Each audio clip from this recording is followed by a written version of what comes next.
Good afternoon. It is 3:01. I'm Just Bonanno, live from the 104.5 The Zone Circus Sports in the Mid-Kentucky Down Studios. In NFL news today, the Falcons are expected to use the franchise tag on star and all-pro tight end Kyle Pitts. According to multiple sources, the 2026 tag number for tight ends is 1 year, $16 million. The Falcons' new regime wants to retain Pitts long-term, and the franchise tag gives them until July to work out a new deal. Likewise, for the Cowboys, COO Stephen Jones confirmed that they will place the franchise tag on wide receiver George Pickens in the next week. The college basketball AP Top 25 dropped today, and there is some movement after last week. Tennessee jumped back into the rankings up to number 22 after beating Oklahoma and Vanderbilt, who dropped down to number 25 after the loss to the Vols. Tennessee travels to Mizzou this week and hosts now number 17 Alabama next weekend. Duke overtook Michigan for the top spot after beating them 68-63 on Saturday. Michigan dropped down to number 3. Arizona moved up to number 2 after a win over Houston. For Prairie Foundation Repair, whatever needs you need to visit USSTN.com. Breaking news at once on your home of the Titans and Balls. This is 104.5 The Zone.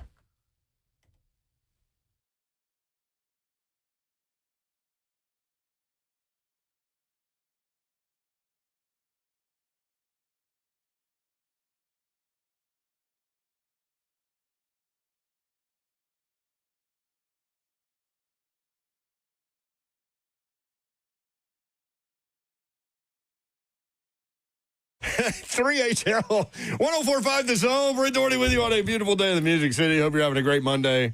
Don Davenport, it is cold outside. Yeah, I don't know how beautiful it is. I think you might have to explain that one because it ain't pretty. It's cold. Feet hit the ground this morning, didn't they? Yeah. Cold as you know what. God has blessed us with today, so we're going to make the most of it. And we're going to be here until 6 o'clock. Hope you had a great weekend. Positive. Tons of, I know it irritates a lot of people. Tons of sporting elements for us to work through today. Just an incredible weekend, and we're looking forward to it. That's where it's all going to start. But I was standing outside this morning. It was like 22 degrees and snowing. Yeah. It's ridiculous. I took baby Babs to school, and she was like, it's snowing. It's beautiful. I'm like, no, it's not. She sounds like me. It's not beautiful. Yeah, I should take her to school on snow days. Yeah, you should. I feel like, baby Babs, you are right. That is the most relaxing thing ever to watch snowflakes fall through the sky. Come on out, Mayor. You'll love that traffic. I'll do it. I would love to see if you'd still be positive in that Shiano show that is school drop-off. I've done it a couple times. Zeph Dog is the executive producer of 3HL. What up? My mental image of Zeph as I was preparing to watch Team USA in Canada was that he was drinking Molson and eating poutine. Both factually incorrect. What a win. We'll get to it. Slay Dog is here. I'm in the building. Yeah, so I didn't. I'm bad about keeping up with your schedule. Mm-hmm. I write it in my book, but I don't write where you're going necessarily. So Right. I didn't know that the Northeast was a possibility this week. Yep. And then you alerted us to the weather situation up there, and so I started reading about it. Y'all, they said bomb cyclone. Yeah. They used the term. You can't use the word bomb. And a cyclone. that came on bad. Her first day on 3HL, she said the word bomb 75 times. Oh, man. It took me right back to Clay Travis saying, a body part 75 times. That starts with a P. Yeah. Oh, man. But, yeah, man, they're getting blasted up there. Like more than a foot of snow in New York City. Yeah. So you're going to Charlotte. I'm going to Charlotte because somebody can't get out from up there. To come to Charlotte. Yep, Shooter's supposed to be there. But he's in Boston, right? and I was Boston's getting it, too. Boston. Yeah, he told him shoveling his driveway this morning. I was like, dude. And it looked like Shooter had a Prius in the driveway. He told him, don't worry, y'all. I'm going to shovel my driveway, and I'm going to drive 3 hours to get on the flight. Like, dude, where are you going to make it? In a Prius. Also, in your Prius? Like, you're not, dog, stop. Shooter drives a Prius? That's what it looked like. I don't know if it's a Prius. Oh, man, what if you just put that on that man? It looked like a Prius. I'm going to send it to y'all. Y'all tell me what it looked like. What if it's a Jaguar or something? No, it's definitely not. He doesn't come across as a Prius guy. He don't. I mean, he's like Boston. He's like... Right. He's like hardcore, like mafia. Yeah. Oh, that is him. That's him. He's like a Borganzi. He knows Borganzi. Grew up with him. Borganzi. What's that town up there? Something Borough. One of the U.S. One of the Miracle on the Ice guys was from that town. Oh man. Yeah. Anyway. Yeah. Anyway. Shout out to Shay's Knee. Faux Scoop. You can watch the show live, YouTube, Facebook Live, Twitter, and Twitch. Twitch, please. So, a lot to unpack with regard to Team USA if you guys want to do that. The New York governor suspended liquor law enforcement Sunday from 6 until 10 a.m. so bars and restaurants could open early to show the game while serving drinks. Did they do that here? Does anybody know? That's dope, though. I'm curious how everybody consumed this game because, face-off was, 7, 10 a.m.? 7:10, yeah. They did such an incredible job with that broadcast, too, leading up. Talking about they haven't won the gold since Miracle on Ice in 1980, and they had Eruzione there doing interviews, and Mike Tirico did a great job. Not going to lie. I did not make it for the pre-game broadcast. I was a little early. I tuned in right when the puck dropped there. Okay, fair point. I'm talking through this like we were all there at like 6 o'clock in the morning watching all this. But, first Olympic gold for hockey since 1980. 46 years ago to the day that Team USA did that. So many cool things. Let's start with the call of the game-winning goal. And keep in mind, this guy took a high stick to the face, knocked out. They started to count because a reporter asked him, how many teeth did you get knocked out tonight? And he goes, I don't know. And his teammates started counting, I think it's 1, 2, 3, 4. And he's like, well, we live in the best country in the world, and we've got great dentists. Factual. Here's the game-winning goal. Up behind the net. And it's Werenski. Now Jack Hughes puts it around McCarr. United States with numbers. Walk across it comes. Jack Hughes wins it. The golden goal for the United States. For the first time since the 1980 miracle, the United States takes the gold. Jack Hughes beating Jordan Bennington. Kenny Albert with a great call there. I love seeing all the sticks immediately go in the air and all the helmets. And some of the helmets that look like went into the crowd. Could you imagine getting one of them? Be awesome. Put that in the boom boom room. Yeah, it would be. Somebody had to sign it, though. Somebody had to. I know Babs was pointing out this in our chat, but the players took Johnny Gaudreau's jersey with them to everything. He and his brother passed away. They were hit by a drunk driver. They were cycling. And at their sister's wedding. They were in town for their sister's wedding. They were cycling, got hit by a drunk driver, and both lost their life. He would have been on this team. They had it on the ice for the celebratory pick team picture after beating Canada. They also had his kids down there for the shot. Really that cool. Make me bawl? Yes, it did. Well, and I'm glad you also, were there did for you that. see those kids? Like, they didn't even think twice about going. Like, you can tell they got some good uncles in their lives since Dad has been gone. Yeah, these sweaty dudes They were in just these like, big uniforms cool, with no yeah, teeth. we'll go with them. Yeah, Sounds great to be with them. yeah, you can tell that they're definitely in their lives. You know? Their parents, Guy and Jane, were there to see the team win gold. So that was a really special element to everything that was going on. And, it's funny. I kept thinking we were, like, as the third period was going on, it was obvious who the better team was, and it wasn't the United States. And you were just thinking, like, Doesn't matter. man, can they just get to overtime and get to 3-on-3, and then anything can happen, right? Yeah. And we had talked with Todd about that, Todd Furman, on Wednesday. And I didn't know how the overtime situation handled itself in that tournament. And he said, well, it's overtime, 20 minutes, 3-on-3. And I was like, man, I love 3-on-3. And he's like, yeah, but do you want it to decide the ultimate thing? Yes. And so I started thinking about that in the moment. Yes, we do. And as I was watching it, you just kept expecting Canada to score a goal. And if they scored one, that was going to be it. And they just didn't. So when it got to overtime, I remembered that conversation. I'm like, yes, I do want 3-on-3. Let's go. Get what you asked for, yo. Oh, and the Canadians crying on social media about how they were the better team and how, 3-on-3, whatever, that is terrible. They're without Sidney Crosby. They're Yes, captain. yeah. Oh, Always an yeah. excuse. Y'all can beat us without Crosby, without Sid, but could never do it when it really mattered. I'm like, What a bunch of sore losers. Take your L, man, and go home. Take your L and go home. The most impressive. Listen, we're better than you at hockey in the U.S. now. Exactly. What do you have now? Nothing.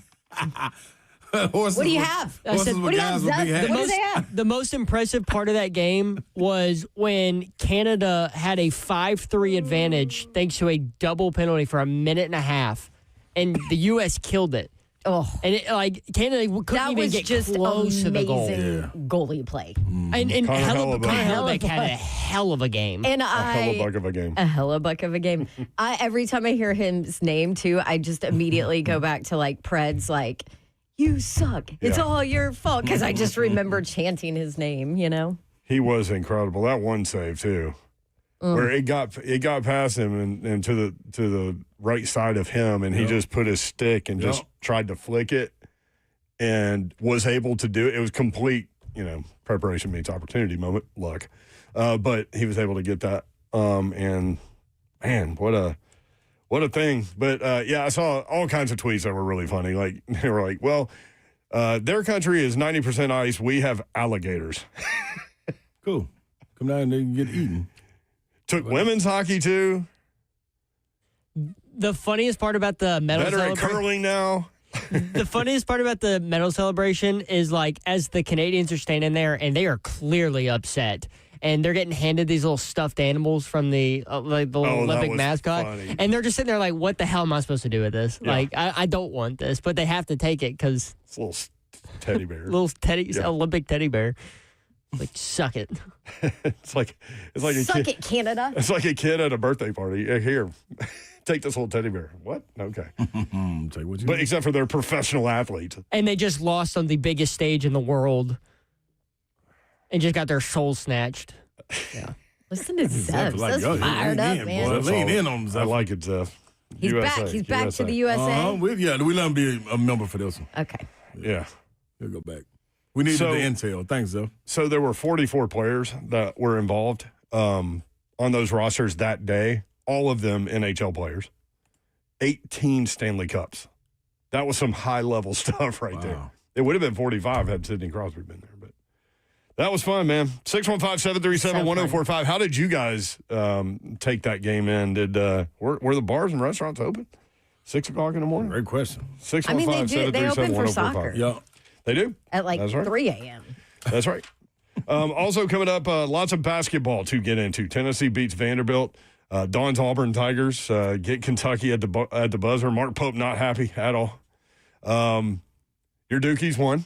Yes, they did. Big game against Michigan. And our number one. Crazy. And our number in one. the AP poll. Moved up. My brother was at that game. Oh, he was? Yep. So him and his, should I tell this story? Yeah. Okay. When we come back. Okay. When we come back. Dawn's got a story. Story time with Babs. And we'll push this thing forward. 615-737-1045.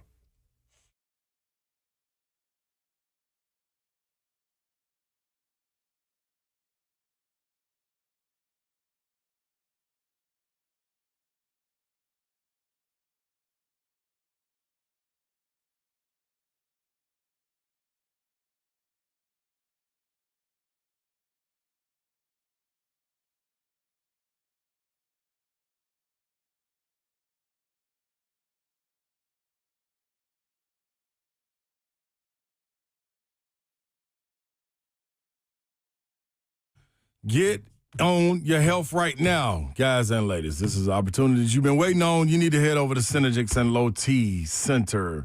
Find out exactly what your levels are, your T levels, fellas and women.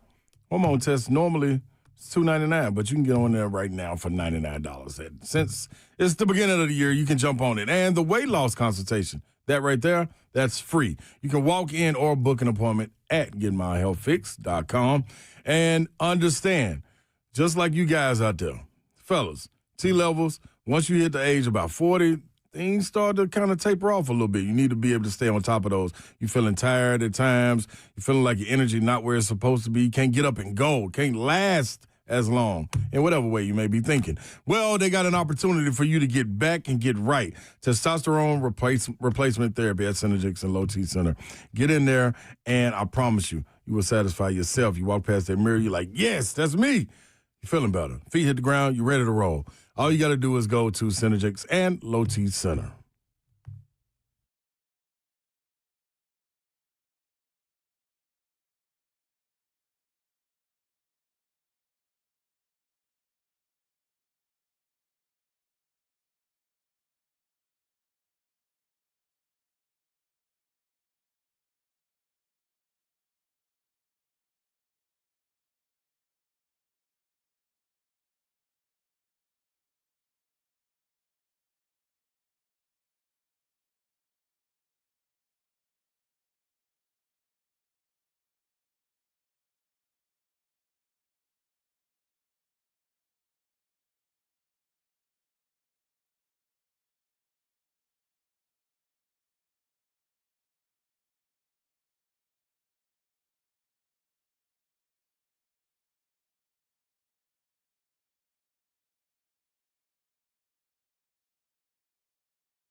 3HL 104.5 The Zone. Britt Doherty, Don Davenport, Ron Slay with you until 6 o'clock. Hope you're having a great day. You can watch the show live, YouTube, Facebook Live, Twitter, and Twitch. Twitch, please. Emmett on YouTube. Michaela Blakes for Vanderbilt. 35 more. Hey, man. She's the only player this century with 10 or more 30-point games. And think about who's played women's basketball. Yeah. Talking about scores. Good gosh. Like, I don't know why she's not getting the – because maybe we're so close to it. Yeah. But nationwide, I don't feel her getting the love that she's supposed to. Like, if this was Paige Beckers doing this, if this was what's my girl that went to Iowa, man? Caitlin Clark. If this was Juju Watkins, if this was Maya Moore, like the list can go. I can go on and on and on and on with names. I don't get it. ESPN Insights, another Michaela Blake's masterclass. Vanderbilt beat Kentucky, number 16, Kentucky, 81-79. She played all 40 minutes also. Dog. There is that. But they write Blake's is the first SEC player with this century with 10 30-point games in a season. That's still saying a lot. She ain't done. But they didn't like their team is battling to get into the top 25. They're top 10. They're number 5 in the country. 5 in the country. Like, it's like, how do you – I don't get it, man. Especially with Juju going down. Like, I don't know how you dive on – no, she ain't never bounced back. Oh. Well, she did bounce back. She decided to sit this year. So, okay. Yeah, but this like – man, this is an amazing performance for the year. And she's a sophomore? Yeah, what is she? I hope she ain't no sophomore still. I think she's a sophomore. Sophomore, 5'8", Somerset, New Jersey. Y'all deal with her again next year. She passed 1,000 points early in the year. Don't even worry about that.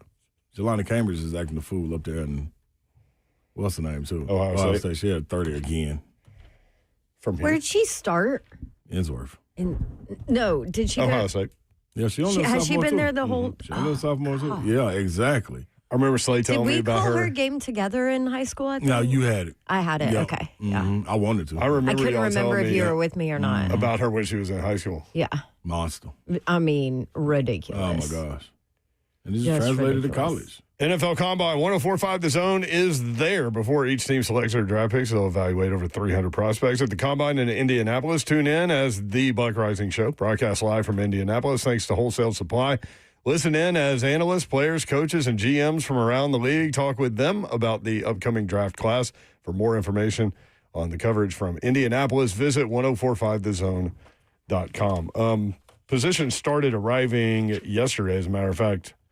Kickers, defensive linemen, and linebackers, defensive backs, and tight ends are there now. On-field workouts don't begin until Thursday, with place kickers, defensive linemen, and linebackers going first. Former Bama quarterback Ty Simpson will reportedly throw at the Combine.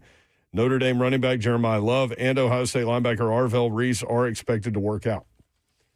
So some notes there. 615-737-1045 you want in. Tennessee takes down Vanderbilt on the men's side Saturday in Memorial Gym, 69-65. That was a great game. Very physical game. Nate Amet's third and final made bucket was the game winner for the Vols, 13 points, 9 boards. Gillespie with 17, Boswell with 9, including 2 big buckets late. Vols out-rebounded Vandy 39-30 and 14-8 on the offensive glass. Tennessee outscored Vanderbilt 40-22 in the paint. Your takeaway? Man, physical, rugby, football, all of the physical games that you would think of where it has contact, especially in a situation in a game where it's supposed to be a little bit of finesse now. I thought both teams did a great job adjusting to the way the game was called and just playing through it, even with the fouls that were taking place. Yeah, you know what I'm saying? And it was plenty of times that hands were on guys, and they just let them play. So to be able to adjust to that, go and understand for Tennessee, the mental part of it, I thought is what they showed in this matchup. If you think back maybe a month ago, maybe a month and a half ago, in this same type of game, they fold. There's no ifs, ands, or buts about it. Like, they lose that game, not because they're not physically strong enough, because mentally they ain't strong enough. And I ain't saying that's coming from whining or anything like that. I'm saying they ain't mentally strong enough to play through the contact and know there is no whistle. Just play. You know what I'm saying? Don't go in and try to get the contact, don't get it, and you drop your head for a second. No, continue to play. I thought Bishop Boswell embodied that, especially in those last two drives, the drive, when he got the layup, when Duke Miles literally had two hands on him.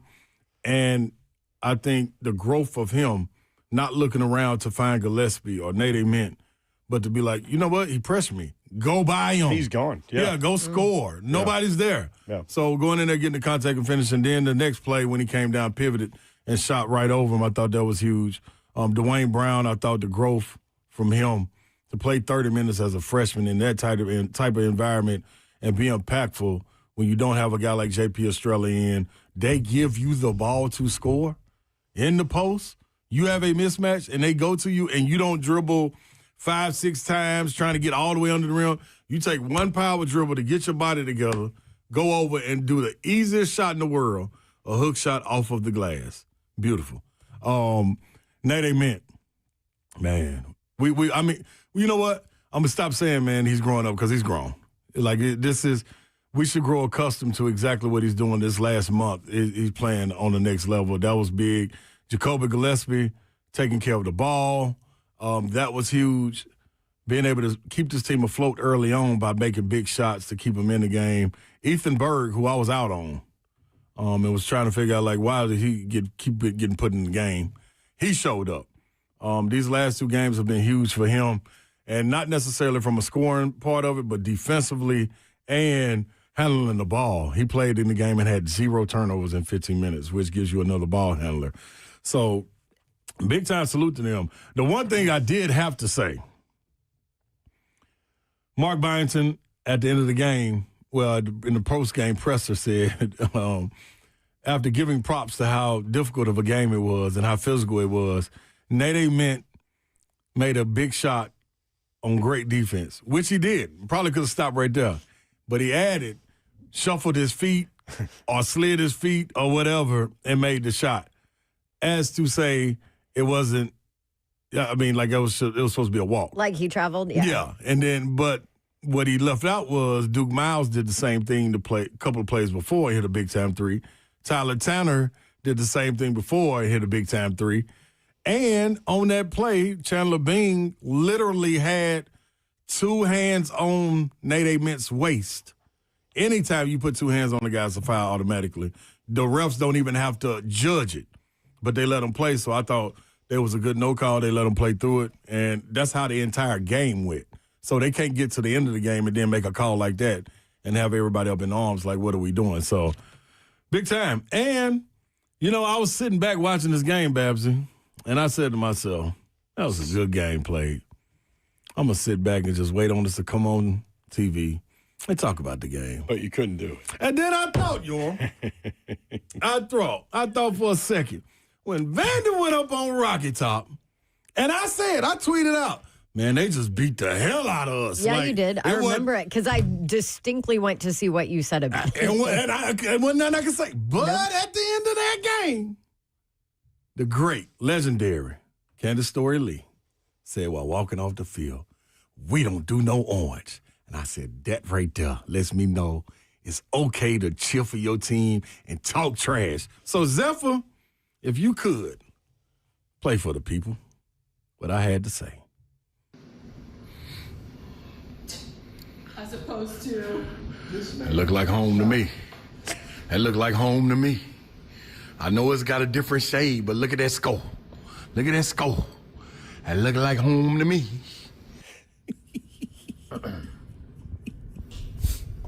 I got my compadres in the back. This is what I want y'all to know. And I mean this from the bottom of my heart.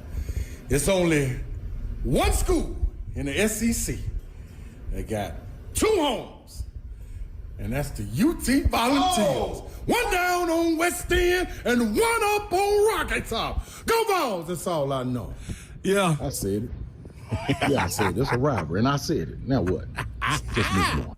I'm just saying, man, hey, sat there and festered in that all football season. Let everybody get their rocks off. Ronnie McMahon was honored over there. Salute to Ronnie Mac. Got a donut and all that. Went into the induction of the Vanderbilt Hall of Fame. He made a video after the football game talking about candy and all that. Well. Let's circle right back around. Ladies and gentlemen, boys and girls, Big Brother's back. So, little brother, what I want y'all to do is go in there and fix your plates. Get the silverware, put them down on the dining room table because Big Brother get to play outside a little while long. You go help Mama in the kitchen, Dad in the kitchen, make sure the food is right because I got to finish a game with my big dogs outside. You don't get to play out here. Big Brother's home. Thank you. You sound just like you did when the game ended right now. That's how I felt. 48 hours later. That's how I felt, y'all. That's how I felt. Boy, we needed that. That was great. So much orange in there. I thought for a second, it might have been 80-20, Vandy, because like they've been killing this year. And for Vol Nation to go down there and say, you know what? No. And I don't know what the split was. Maybe 50-50. But boy, it was loud. God, it's great to be a volunteer. All right, everybody. We can go on wherever else y'all want to go. So if Tennessee fans had the keys to the building, did they give them back? No, them are ours. Those are our keys, yo. We don't. No, they can change the locks or whatever. It's now a thumbprint. Yeah, we got automatic access to now. That new beautiful facility over there. They don't use keys. It's gorgeous. Yeah, they don't use keys no more. This is all you got to have DNA, biometrics to get in this place, and we are in the system. Well, one guy that played for Vanderbilt and now plays for Tennessee might have had a little bit to do with Tennessee's roster understanding something maybe they hadn't thought about. This is Dwayne Brown talking about, a conversation that Carey had with the team. This game, it definitely meant a lot to us. With us having John Carey on our team and him being at Vanderbilt last year, he told us last year how hyped up they got for this game when they were about to play Tennessee last year. So we knew that it was going to be a tough game. So we had the mindset we was going to come in and we were going to have to grind it out. And that's what we did. He made it very clear that when he joined y'all in Knoxville, he was all big orange, and he was excited about this one. What was he like before this game this year with you guys on Saturday? He was definitely very, very amped up, very ready to play. He definitely had some great practices leading up to it. He was definitely motivating us, trying to get everybody to kind of let us know how big this game is for them, and that's definitely what he did. Did you think about that before? Because I didn't. No. But his experience at Vanderbilt and wanting to tell his teammates, like, hey, this is what it means to them over there. I thought it was a great reminder because with the transfer portal and things like that, with a whole new crops of guys that are coming in, a lot of people don't know what these rivalries mean outside of the fan bases. You know what I'm saying? Like, it's different when you get to other perspective or you grow up in it. Jacoby Gillespie, he was at Belmont. He's from Tennessee. He knows what it means. Bishop Boswell was there last year. He knows what it means. The bigs understand. But these new guys that's playing, Ethan Berg, Dwayne Brown, Amari Evans, Nate Mint, all these guys, these freshmen are playing, they don't know what it really means. This is their first time seeing Vanderbilt. They saw it in football. But basketball is a difference when you out there. I would love to know what Carey said and how he said it, like what the tone was. No, because this ain't just another game, y'all. No, they getting up for this. Yeah. And you need to be reminded of that. Because if you walk in there like this is just another, to your point, this is just another game, it's not. Yeah. And I don't care if they've been ranked high or Tennessee been ranked high. It don't matter. Like, it means something. This is a rivalry, man. It was two teams matching energy, too. And I think that's the point he was trying to make. Like, don't walk in here. Because they're going to have the energy. They're going to bring it. It's going to be an incredible environment. They don't like us. That's the scariest thing about this NIL era. Not NIL era, but transfer portal era. Like, you know what I mean? Like, kids these young athletes going in and out of schools, and you kind of lose the luster of what it means in a rivalry. You know what I mean? Like, the fans, it's embedded in them. But the players can be like, that's why. And that's their attitude also. I think back to when Henry To'oTo'o transferred and went to Alabama. Mm-hmm. I'm sitting there like, dog, what is that? And then 2 days later, we was on the radio. 2 days later, we find out that the players up out messaging them and everything like, no, that's our guy. You know what I mean? Still brother. And I'm like, what? So their mindset totally different than us as a fan. And transferring from Auburn to Alabama. You can't, it's not supposed to happen. I mean, it is, though. But it is. That'd be like transferring from Vanderbilt to Tennessee. Tennessee, exactly. Tennessee to Kentucky. Come on, man. Or something. I mean, I sound like get off my lawn, girl, but back in my day, back in the day, I you love it when would she said never consider that. No. Like, you don't even want to step foot in Tuscaloosa, Alabama, much less transfer and play with that name on your chest. Yeah, agreed. But now all these players, like Slay's got like Tennessee jerseys in his boom boom room, and now all these guys have like 7 different jerseys. It's tough, man. In their room when they get older. You can forget. Auburn beat Kentucky at the buzzer. We will talk about that and what the impact is there for both teams as we move toward the end of the season. But you said your brother was at the Duke-Michigan game, and yes, I saw multiple tweets from people that were there saying that the environment was incredible in DC. He said insane, absolutely insane. So he went, it was his 2 best friends from high school. And I mean, my brother's been removed from high school for quite a long time, right? From high school. Yes. He got removed. Sorry, he graduated from high school. He's like, I'm out of here. I'm going to Hollywood. Over 2 decades ago, you know. Anyway, so it's kind of cool. One of them is a diehard Michigan guy, and then my brother and his other best friend, they are Duke kids. And so they decided before this was like such an amazing ranked matchup that they were going for this game, but they never bought their tickets early. So then they wait. Well, by, 2 weeks ago, tickets were insane already. So they're like, oh, we're just going to go scalp. I'm like, do you know how much that's going to be? It's going to be a disaster. So, but then of course I'm like, you know what? Live in the moment. Like my brother works hard. He runs our family bar and restaurant and constantly lives there and is working and doing things all the time. So Except I'm like, for days like last week when you call him and he's like, I'm on set. Can I call you back? And she's like, what? Yes. What movie are you filming right now? Except for when he's acting, but he never tells me, so I don't ever know what the heck he does. Anyway, and so they get there to DC. They the hotel they're staying in is a casino. My brother plays craps, wins $3,000 on the craps table, and is like, I'm buying the tickets. They're buying all my alcohol. Let's go. Wow. Went to scalp tickets, then get taken. Fake ticket. Oh, no. Fake ticket. DC boy. Dude, so he sent me the pictures of the real ticket versus the fake. Y'all, you can't tell the difference. Yep. You cannot tell the difference. So they go to try and get in the game. Obviously, denied your tickets counterfeit. They sent them to the box office. They sold them basically similar seats or whatever for face value. That was all right. Which I was like, that was pretty cool. They didn't have to do that. Like, you're the one that got taken, right? Yep. So Dang, let's just say that $3,000 craps winning went bye-bye real fast. Oh, man. Real fast. And then by that point, you got to get in the game. You know. I mean, you're invested. Yeah, you're totally invested. I mean, they went over super early because they wanted to make sure that they were in. They could feel the environment, all that. You know, I mean, it's 3 high school best friends. Yeah. That See, this is how I look at things. all have kids and never get to hang out or do anything together. Can you imagine how much in the hole you would have been had you not won the $3,000? Oh, yeah. That's the way to look at it. That's right the there. way, yeah. Well, and also I'm like, okay, if you won $3,000 on the craps table, how much are you betting, Right, dude? that's the other part. Yeah.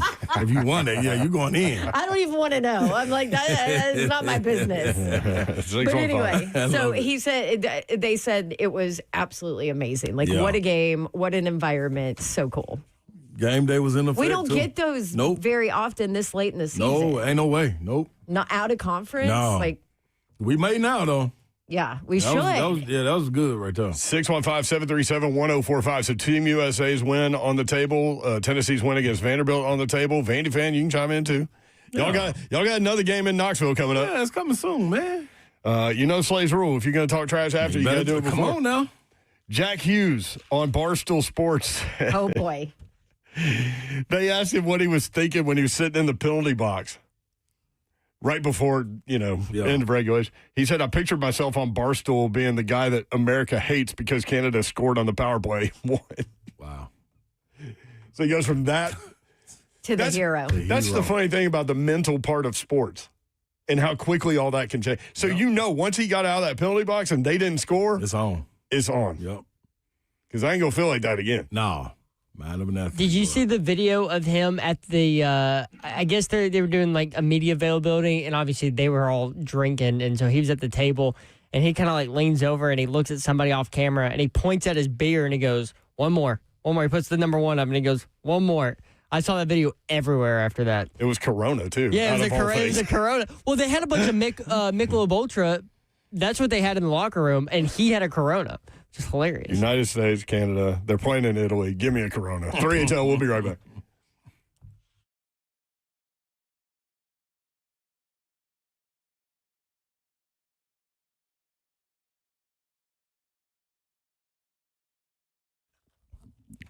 Tennessee hit hard by severe weather last month as communities across Tennessee continue working to rebuild.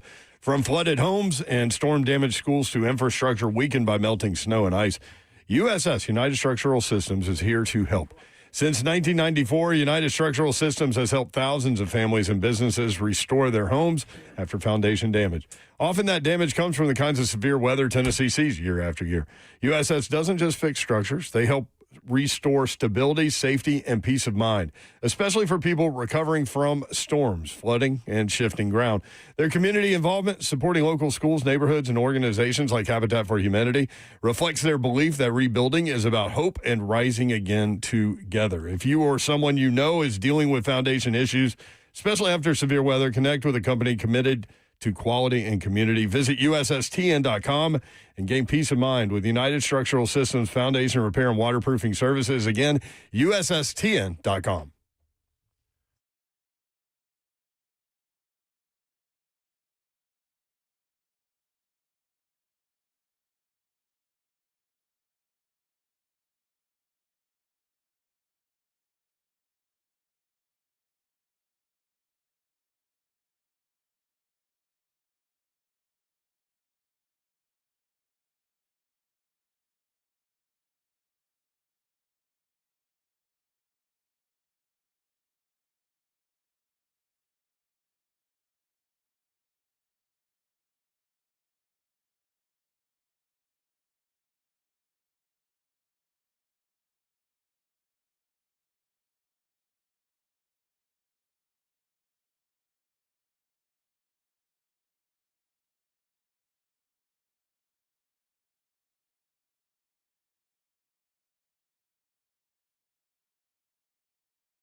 3HL 104.5 The Zone. Brent Doherty, Don Davenport, Ron Slay. Big brother gets a little more time outside. Yeah, man. Yeah, the younger brother got to go in there and help with the plates and the silverware, make sure the table's set. Got to go wash up. Big brother just come on in, have a day. Okay, the last game though. Mm-hmm. Prior to this one. Yeah, listen. I'm just playing devil's advocate here. You talking about football? No. What? What are you talking about, basketball? I'm talking about everything. Well, what are you talking about, basketball? Tennessee's 8-1 in their last 9. People are starting to talk about. We were talking about this during the break. I forget. Listen, what I was watching. I'm just being the non-Vol on the show. Okay. Oh no, listen. Man, we done waved the flag. All we spitted was facts. We done waved the flag for a year almost for Vandy. The everything they've been doing, and then Big Bro just come home. That's all. I was gone. Tennessee 8-1 their last 9. They play at Missouri tomorrow night at 8. Vanderbilt has lost 2 in a row in 3 out of 5. Commodores host Georgia Wednesday at 6. That'll be an interesting game. That's a big Georgia got back on the road on the ball. Vandy's going to need to hit the 3 because Georgia's athletic as hell, and they're going to shoot it. And they got a rim protect. If anybody listen, if you're here in the Nashville area, I would advise that's a good one to go see, y'all. Yeah. That's a good one to go see. There's some athletes out there that's going to be playing on the next level at some point. Dominique Wilkinson is on that. Mm-hmm. Like Jake Wilkins, Sumpto Surreal, who anchors the middle for them, is a force to be reckoned with. Cannon Ketchens, he's going to be in the league at some point, like 6'10", playing the 3, kind of like Nate Mint. You know what I'm saying? There's some players. It's going to be a good game, man. It's going to be. I think it'll be better for Vanderbilt too. Duke Miles with another game on his belt, right? And I wonder how it'll be officiated. You know what I'm saying? So there's more guard oriented than big man. They got one big man. That's it. But he's a dominant big man. Georgia and Vandy at Memorial Gym Wednesday at 6:00. So you'll be home early. So there you go. Mm-hmm. Everything else. Ramon in the chat. Hey, we hate Bama just like you, Babs. Yeah, that's coming up Saturday, Big Savage. Mm-hmm. Going to be a blackout in Knoxville. Good. Everything else just kind of went as we kind of thought. Maybe thought Mississippi State would do a little more as South Carolina, but outside of that, like Florida did whatever they did exactly what you said. Ole Miss did exactly what you said. Just get out of the way. Yeah, there's nothing you can do with that. Anybody that got to play Florida this late in the season, good luck, man. They're now ranked where they should have been for a while at 7. Yeah. Speaking of the Gators, here's Gator Mike. Gator Mike, what's up, man? That's right, Brent. We're finally getting the respect we deserve. I know Ron's been saying it all year. Mike, you won the national title last year. What are you talking about? Relax. No, hold on, Brent. But you lose 3 guards to the NBA.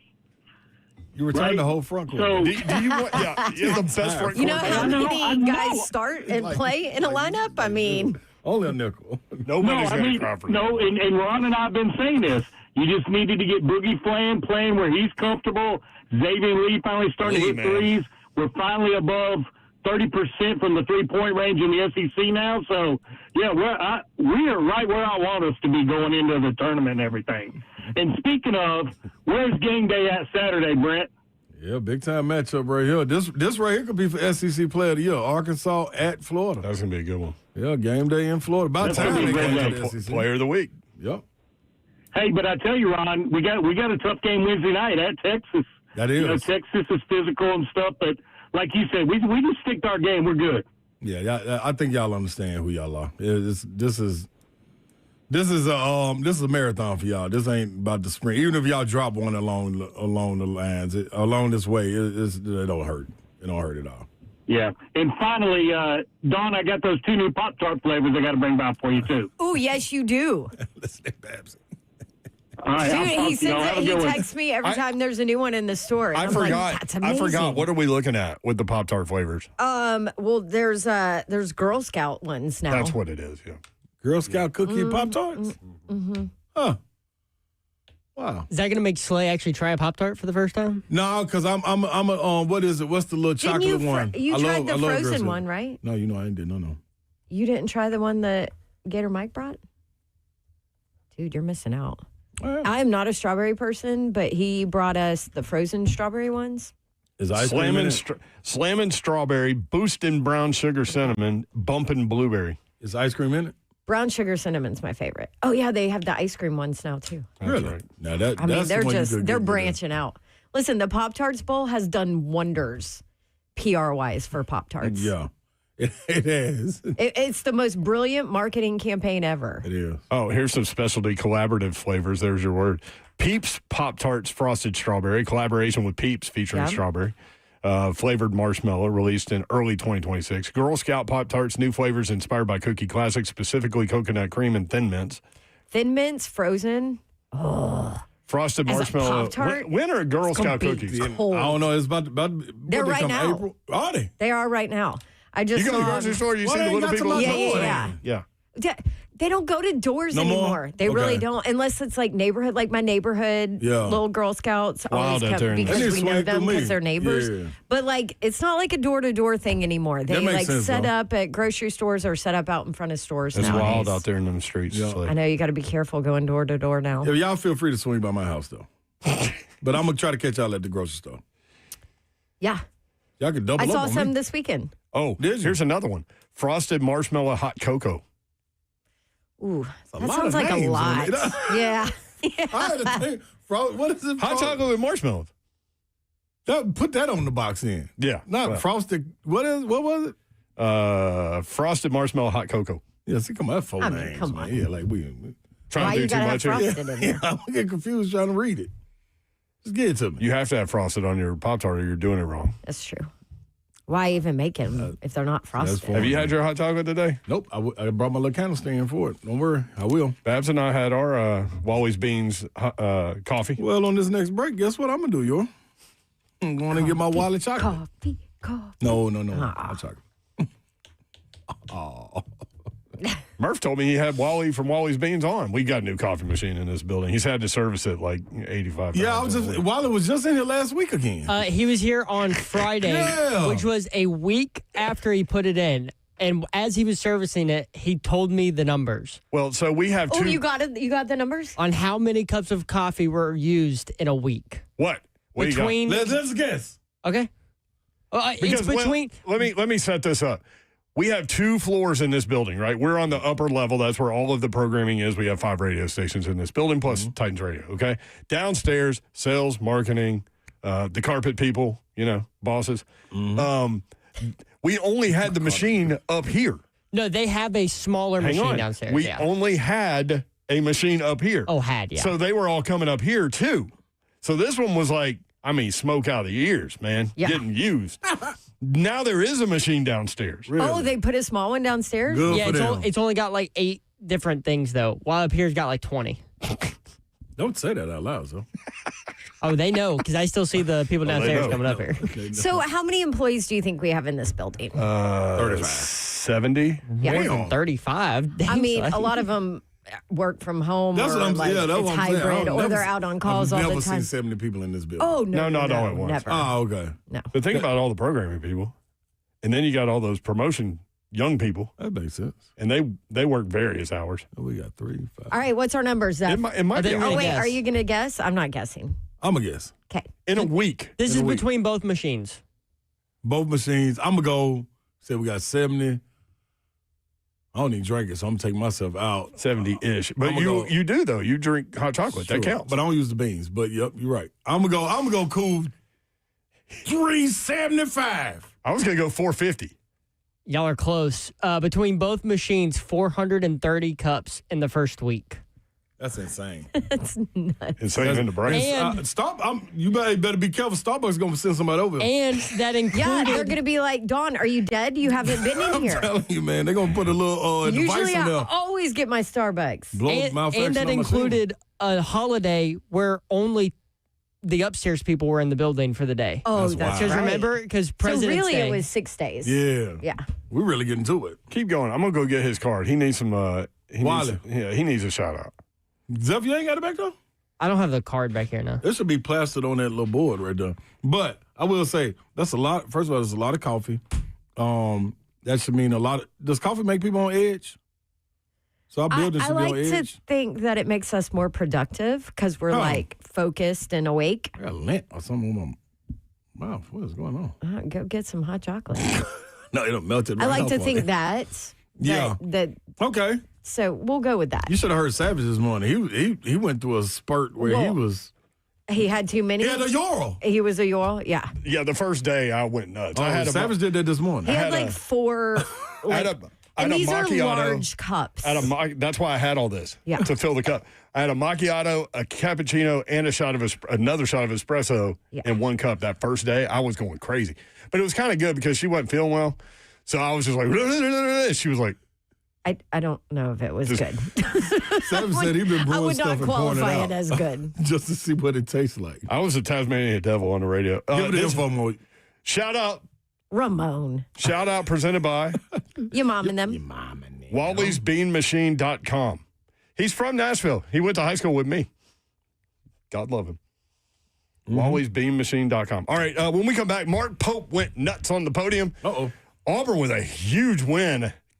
Great little series at the buzzer. What does that mean for each program? We'll talk about it next. 3HL 1045 The Zone.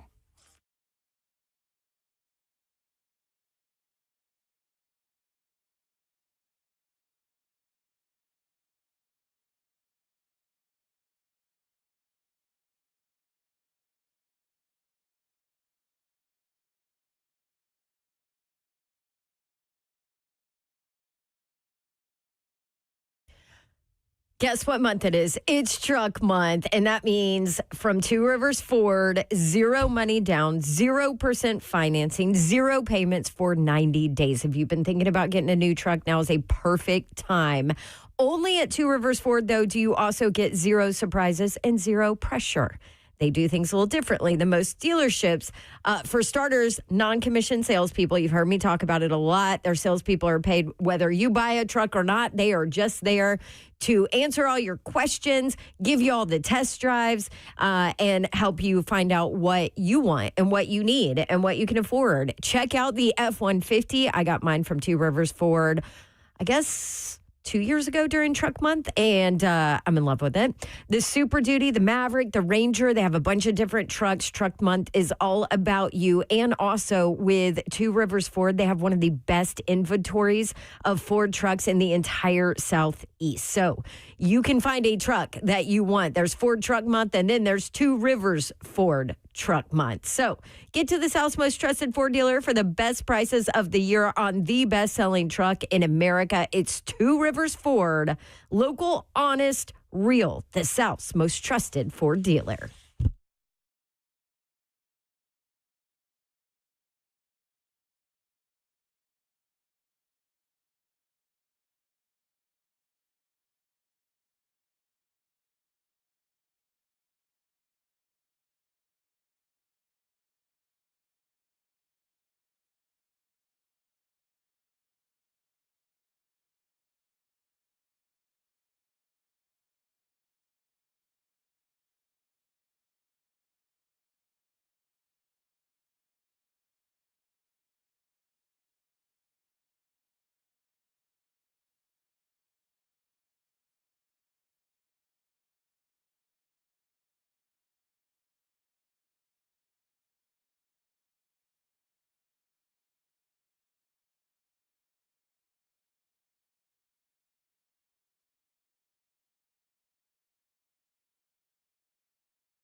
Good afternoon. It is 4:05. I'm Joe Spinano, live from the 104.5 The Zone Circus Sports of the Mid-Kentucky Downs Studios. In NFL news today, the Atlanta Falcons are expected to use their franchise tag on All-Pro tight end Kyle Pitts, according to multiple sources.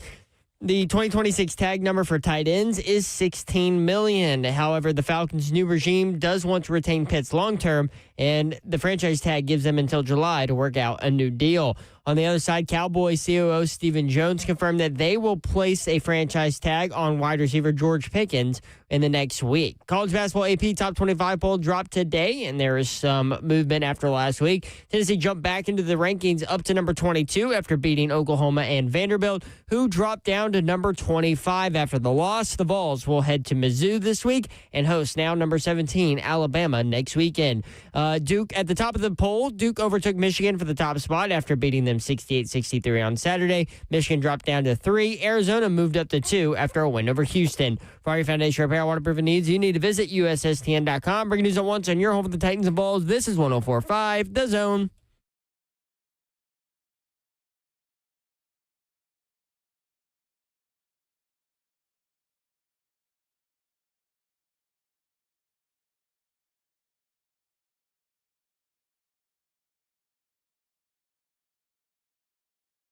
HL 104.5 The Zone. Brent Doherty with you on a beautiful day in the Music City. Hope you're having a great Monday. It was a fun weekend of sports. Talking through it. Team USA wins gold. USA. 46 years to the day the Miracle on Ice happened. Just amazing. So much fun to watch that. And early in the morning. So done by 10. Kegs and eggs. Get it over with. 615-737-1045. We talked through Tennessee Vandy. Got some more SEC basketball to get to. Don Davenport is here, y'all. Hey. What up, Babsy? Let's go. Also, NFL Combine this week, baby. Yeah, buddy. Underwear Olympics.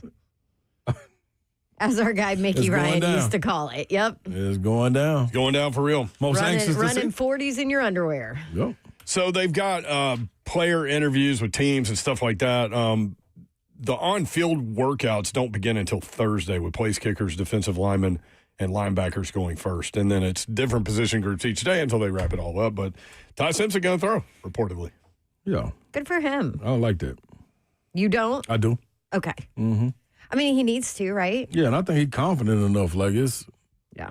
Yeah, I ain't missing nothing. Y'all done seen me. I really want to go show y'all. If he had a better line, man, he would have been better. I mean, I think his stock would have been better. Run game, too. Mm-hmm. Most of you're right. Yeah, I think he'll be okay at the next level. He might need a little time, but oh yeah, absolutely. From Martin, Tennessee, Slay Dog is here, y'all. I'm in the building.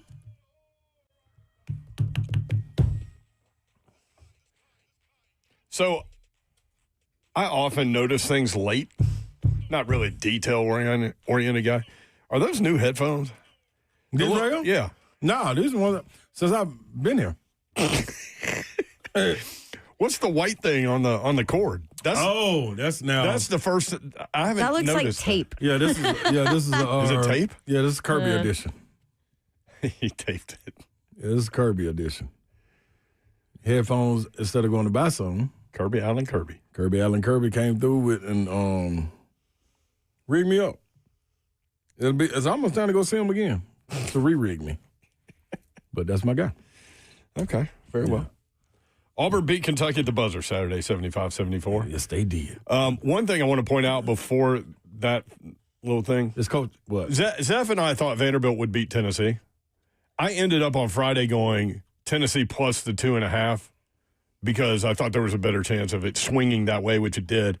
And, personally and selfishly, I'm glad that it did. But you said Tennessee would win. Mm-hmm. The other note that was ringing in my head during the Auburn-Kentucky game as this guy was going off was Otega Owe. And you said they better put some people on him because he's likely to go for like 40. Mm-hmm. Now, he didn't go for 40. No. Career high 29 in that game. Slay Stradamus. Y'all need to listen to this guy. I may know something. Not you a lot. were actually dead on, I think, every game, right? Yep. Just not the scores, but yep. Michigan, I think we had Michigan. Yeah, I picked Michigan. Yeah. I did say though, whichever. Did you see that? Let me tell you what. though. I said at the end of it, I said whichever point guard shows up. You did say that. That team will win the game. And Caleb Foster showed up. And Elliot Cadeau, the transfer from North Carolina, who said on game day, this game means so much, it is personal. Well, not too personal because you lost again. He just never beat Duke. Keyshawn Murphy for Auburn. 25 points, 10 rebounds. Was huge late, too. Yes. So Auburn scores with, 1.4 seconds? Something like that on a tip back in deal. And Auburn needed that, man. I did pick Houston to beat Arizona, too, but Arizona beat them in Houston. I didn't expect that without Cole Pete. But, yeah, Auburn and Kentucky. Houston back at it tonight. Mm-hmm. They don't get no rest for the weird. So Auburn had lost 5 games in a row. Yeah. They were sitting at 6-8 in the SEC. Yeah. 14-12 overall. They needed that one. And it was a seat that was hot. And I saw that Stephen Pearl before the game said that loss to Mississippi State, he said that was the most crushing loss I've experienced at Auburn. Yep. Mm-hmm. So they bounced back and get the win over Kentucky, and they needed it. So Auburn is at Oklahoma, Ole Miss at home, LSU at home, at Alabama to close the season. It's this tough. This is going to be an incredible tournament. You got some teams that are in a log jam, scrapping and fighting. Yep. BP was in the tunnel for this game as well. Jacket on, hyping up the crowd. Shout out Bruce Pearl. I think Lil Pearl said he has not had to ask his dad for assistance or advice yet. Well, maybe he should have. And I wasn't going to say that because I knew it was going to be a response. I'll take care of it. I feel like I'm an Auburn fan. I'm allowed to say stuff like that. I mean, he absolutely should have during that 5-game skid. Hello. Yeah. But I did think, though, at what point, like a lot of this is on Pearl. It falls on the coach. But at some point, dog, pride got to step in and say, it's one, and I'm going back to the Mississippi State game. It's one person on this floor that can beat us. And that one person had 46 points. Come on, y'all. How do you not? Like come on, man. Like, fine if he has like 25. It's cool. But cool what he 30. did the first half was 35? not okay. No, it's not okay at all, babe. Like, you got to coach better. Yeah. Can't let a guy hit 9 threes. Also, as a player, you got to have a little more pride in your defensive performance. That's my point. When a guy goes off like that in a basketball game, like, Coach, listen, don't worry about it. I got him. Yeah. Right? Somebody. Yeah, y'all playing 4-on-4. Like, we're not, screw the zone. Yep. That's my guy. And that don't mean I will take care of it. That don't mean you're going to stop him. But he's not going to beat us. Tennessee had 34 against Tennessee. Tennessee won. Because you had to get a lot of shots up to get it. That's cool. Nobody else is beating you. This game, that was, but way to bounce back. Let's move on to that. Way to bounce back. So what do you think about this from a Kentucky standpoint? Because they're struggling now. It's 3 in a row. Yeah. 3 in a row for Kentucky. I really don't know, man. It's wild how much the season can change in a matter of 2 weeks. Isn't it crazy? They were just battling for first place. That game versus Florida, they could have jumped into first place. They had won 3 in a row before the losing 3 in a row. So now it's like if you look at it, if the tourney was to start today, you know who'd be playing on Wednesday? Kentucky. You know what I'm saying? Like they'd be the 9th place team playing on Wednesday. Now, Bridgestone would love it. Yeah, they would. Because it would be sold out for sure. Nashville would love it. Nashville would love it too. Big Blue Nation would be here. Oh, they'd be here deep. They'd probably get here on Monday. But they better not mess around at South Carolina. Now, that's not a place you want to play around at. Like, they got some mojo going up there at times, and they don't have the talented team to do it. But I will say they are fighting for Lamont Paris.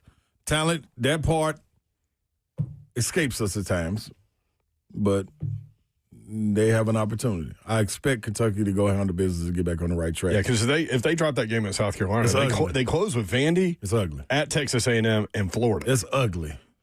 It is ugly. Very. Oh, they got Florida at in Kentucky? Lexington to close. That's nice. That'll be fun. I like that. I do too. Even though Florida have it wrapped, everything holds true, Florida would have it wrapped up by then, so they could rest. But I don't even think Todd Golden's that type of coach to rest guys. He wants it all. That's like he wants it all, dog. Oh, look. What? We had Casey on Friday talk about Belmont wrapping up. Ask you first of all, like if you wrap it up on Saturday, how do you handle the next two? Yeah. He's like, we try to win them all. Yeah, so yeah. Well, and he has Casey a good Alexander. point, too. Like, you can't Which they did, by the way. Congrats to Belmont and Austin P. But you can't lose your last two if you don't win your conference tournament, you're a bubble team. Right. Yeah. You know? Yep. So that's a little bit like you can't. Yeah, for Casey and them. You can't bring down your strength of schedule even one loss. Yeah, talking about resting or something like or strength of wins or whatever. Yeah. Can't do it. And it's the same thing for Florida. Florida's battling to try to go get that 2 seed or 1 seed. That's what they're going to be playing for. Right. So, yeah, they're not, it's not like football in the NFL. It's not like the NFL where you just. They are putting themselves in position to be able to go and get that 2 seed at least, if not 1 seed, which is a huge difference. So. Also, shout out while we're doing this, shout out to TSU. They are in a 3-way tie for first. Fighting Nolan Smiths. In the OVC, and they haven't won. They won the regular season 93-95. They won the tournament 92-94, I think, or maybe 93 and 94. And Slade Dog was a ball boy. Yep. You should go be a Carlos ball Rogers boy. team. Not that you don't have enough to do. Right I know. If I could, that would be funny. Like to be an honorary ball. I'll be there. I only got one wipe though. One wipe. Once I get out, because the ball boys got to get on their knees to get down there and wipe. Then you got one in you. I got one, and then I'll be like a little baby scooting back. I don't even think you got one. I may not one. I may just. That hip will get you. Yeah, if I can get a shirt made as a towel, I could slide out there. We get you one of them curling brooms or something. Oh yeah, okay. Get you a little rolling chair. Yeah, like the TV guys have. Okay, I'm cool with that. Cool with that, Yoram. TSU coming up. They're at Southeast Missouri, and then they close at UT Martin. UT Martin is now 1 game back in the OVC. They've led the OVC pretty much all year. Yep. So Southeast Missouri is one of the teams tied for first. So this is a huge week for TSU. Good for them. Did you see Go P? Let's go P. Let's go they won P. too. They wrapped it up. Could we revisit something about the Kentucky and Auburn game? Sure. Yeah, because we've got some audio from Mark Pope to play also. Oh, you was going to wait? No? Oh, yeah, that's all I just got to randomly talking about Belmont and TSU. I want to revisit that because real quick about coaches whining a little bit. Before we move on, while you're doing local teams, ETSU men's basketball won the regular season for the SoCon. Brooks Savage. Yep. There you go. Go Vols. Man, Tennessee mid-major. They rolling. Rolling. ETSU. And Back when I was a kid, East Tennessee State, man, they had a program. They done put some money into it, too. Right before Keith Mr. Jennings. Desmond Oliver, who was assistant coach of the Rick Barnes, took that job. Yeah. When he left, they redid the locker room.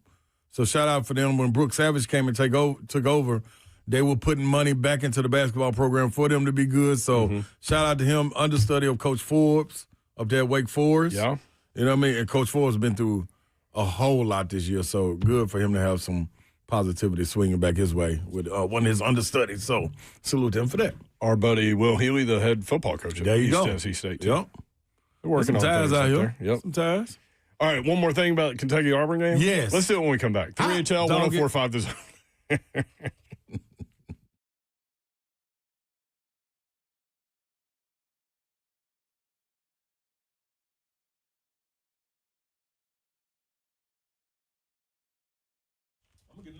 New windows, new doors.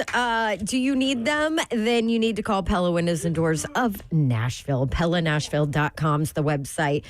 2 showrooms, too. If you want to go in person and talk to them yourselves, one in Franklin, 277 Mallory Station Road, one in Hendersonville.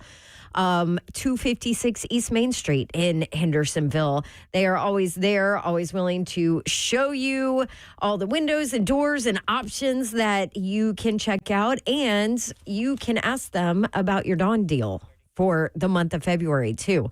Couple days left for this one, and it's a good one. If you are doing a bunch of windows, too, especially maybe the whole house, right now for February, the Dawn deal. Buy 3, get 1 free on windows, and No interest, no payments for 12 full months. So you have a full year to pay off all of your new windows. And I'll tell you, Pella Windows and Doors of Nashville, they're the absolute best. They are have the staff in place to take care of you. They have all the warranties. They are the absolute best. And they will schedule a free consultation for you. They'll come to you, to your house, show you what they can do, see what you're interested in. And you can easily schedule that online. PellaNashville.com.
3HL 104.5 The Zone. Nashville SC opened the season this weekend with a huge win.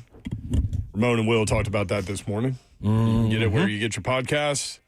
They're much better at that than us. Or 1045thezone.com. Also, there is a billboard in Midtown, evidently, that is getting attention. Columbia blue-ish with a Navy TriStar. And in white, lower right corner, 3/12/26. Is that an announcement coming about a logo and uniforms and all of the things? I think Buck confirmed on his show today that that's what that was. I mean, he confirmed that they're going to be releasing something with the uniforms on that day. So here's when I confirmed it, when I went to kindergarten and I learned that 1 + 1 is 2. Yeah. You like that, didn't you, man? Yeah. I did. All right. Kentucky and love you, Buck. Kentucky and Auburn. Auburn gets the win late. You said you wanted to say something else? You wanted to revisit this? Yes. What's your revisit? My revisit is the meltdown post game. Mark Pope? Yeah, Mark Pope meltdown. We have it. Zeph, could you give the people a little bit of this? So this is him at the podium not complaining about the refs. We refuse to give control to people that are outside of our program. Refuse. Regardless of how personal it might get or how bad it might get, we refuse to give control to fans, to give control to anybody else associated with this game. Regardless of how blatantly people are trying to make this not happen, we refuse to give them their power. That's what I talked about. We have 48 hours to turn this around. We got a massive game at South Carolina. We're going to go find a way to win it because that's what we do. So we're not giving away our power. We're not. We don't make excuses. We don't do that. Regardless of what is happening, regardless of how disgraceful things are, we don't give away our power. Regardless of how embarrassing, personal, awful, unacceptable things are, we refuse to give away our power. So that was Mark Pope not blaming the refs for the loss against Auburn. Boy, that was something, though. I mean, clearly everything's getting to him, or he doesn't do that. Strong. So after his media availability, after he answered all the questions, he left the podium and very loudly to his, I guess that's their SID. Yeah, it is. This is what he had to say to the SID, not to Actually, the media. I think it was the AD. He said Mitch, right? He did say Mitch. He said then it Mitch. was the AD. That's the athletics director. So Mitch Barnhart. this is what he said, not to the media, definitely complaining about the refs. Those motherfuckers try to find us at school. I did not say a word about how they cheated us. I didn't say a word about how they cheated us. Cheated us. Can he be fined for that? Because he was off the stage. It wasn't into a microphone. I don't know. I don't know where the rules are. I don't know. I ain't sure about that one. I do know, though. What do you know, Sly? I know whining. When you hear it? Yeah, and I know it gets you nowhere. That's what I know for sure. Especially when you're speaking about giving power away. Okay, coming down the stretch end of this season, it is stressful because you have so many quad one games that you're playing against. Right. In the SEC, dog, you need them. You know what I mean? You need them for seeding. Like you're trying to strengthen your case. It would be a shame to have a very low seed for a team that you spent $22 million for, regardless of whatever injuries took place or anything, and the losing streak, and to a team that you feel way more superior to talent-wise as an Auburn. I say that to say the power to win this game was in your hands. Down the stretch, you gave up 3 offensive rebounds to seal the game. Get the game over with. Got the block shot. Yeah.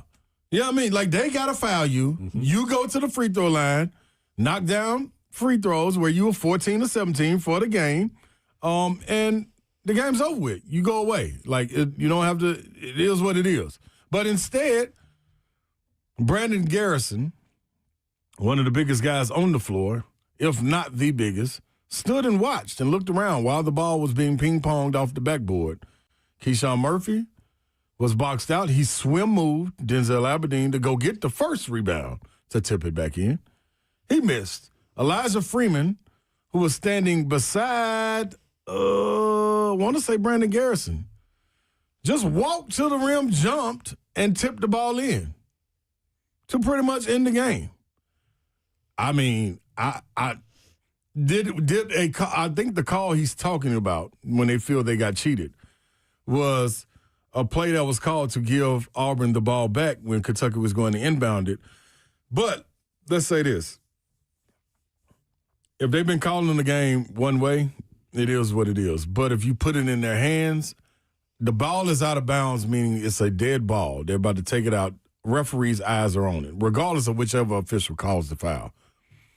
If I take my hands and Yorl is guarding me and I extend my arms to this point, extend mean push a person, it's a foul. I don't need to see the replay. I don't need to look at it. If he flopped, it's one thing. If you extend your arms, it's a foul. You're taught you can put an elbow bar up to grab your position. That sphere you're in is yours, and you can go get the ball. But if you extend your arms, that's a foul. They called the foul, got Auburn the ball back. I don't know why Auburn wasn't shooting free throws after that. I don't know the rules for that for some reason. But I thought when the foul happens like that, they're in the bonus, you're supposed to at least shoot 1-1 if they're not in the double bonus. But neither here nor there. So, hey, this whining, the whining got to stop. Mark Pope, we thought y'all were back rolling. You know what I mean? Everything was feeling good. You were going to the airport and leaving the press conference early to go see your daughter you ain't seen in a long time, come back home from a mission. Like, I don't know, brother. Like, we got to stop whining, though. You're in Big Blue Nation, man. This is what come with the territory. Well, and I kind of want to hear it again. Not the last thing. I mean, that is what it is. But where he's talking about the outside noise is not going to get us. Well, for you to say that, that means it is getting you, right? Mm-hmm. I want to go back because clearly, maybe it's the $22 million roster because now a lot of people have voices that might not have had them before. Yeah. At least in the light. Yeah. You know what I mean? So let's listen to that one more time. We refuse to give control to people that are outside of our program. Refuse. Regardless of how personal it might get or how bad it might get, we refuse to give control to fans, to give control to anybody else associated with this game. Regardless of how blatantly people are trying to make this not happen, we refuse to give them their power. That's what I talked about. We have 48 hours to turn this around. We got a massive game at South Carolina. We're going to go find a way to win it because that's what we do. So we're not giving away our power. We're not. We don't make excuses. We don't do that. Regardless of what is happening, regardless of how disgraceful things are, we don't give away our power. Regardless of how embarrassing, personal, awful, unacceptable things are, we refuse to give away our power. Oh.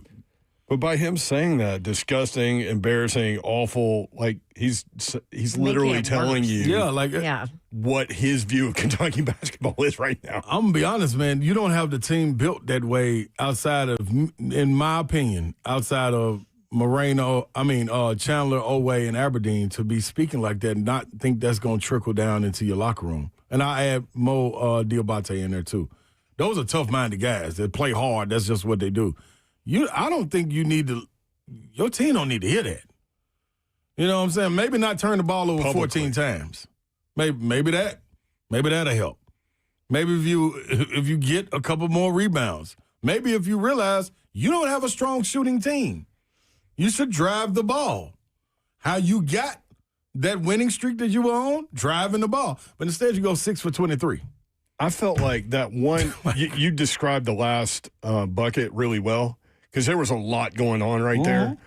And I just felt like in that – I watched it several times, back to back to back. And I felt like Auburn in that moment at that time wanted it more. Because it was a weird situation because there was a player on the ground, laying on the ground. So people were trying to get to the basketball, but he's affecting their footwork and all this stuff. It was a weird situation. But Auburn figured it out. Kentucky got the block shot, and then it was almost like, okay, well, that's that. Nope. No. And you saw it. Like, their star player, Keyshawn Hall, didn't have a really good game. He had 10 points. He leads them in scoring. Keyshawn Murphy, 25 and 10. I thought the only way Auburn could win this game is if they took the air out of it, made it a possession battle. They did that. And had an opportunity down the stretch to go and make plays. They made the plays. You could see it at the end when Elijah Freeman, after he tipped it in, Stephen Pearl went over there and pushed him in the chest and gave him a big, big hug.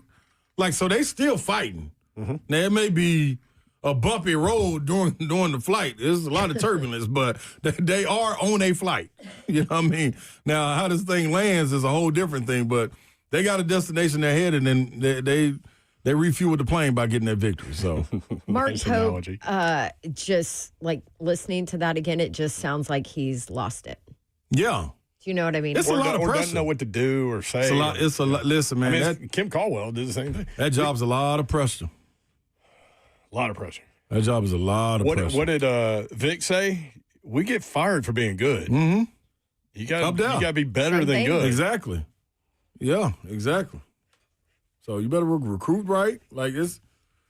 At some point, we don't have to spend a lot of time on it today, but at some point, Slay, I want your take on Andrea Carter's comments about the Lady Vols, because there are a lot of Lady Vols fans that are going at her for what she said. At Andrea? Yeah. Really? Yeah. And you know what's funny? One thing I've noticed too with Kim is that, and a lot of times coaches will turn over timeouts to assistants, but she does it.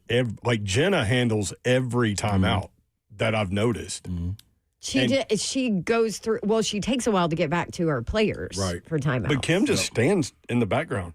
I think that's and she might say one thing at the end, but I think that's the managing situation. Like, you actually have offensive coordinators, defensive coordinators.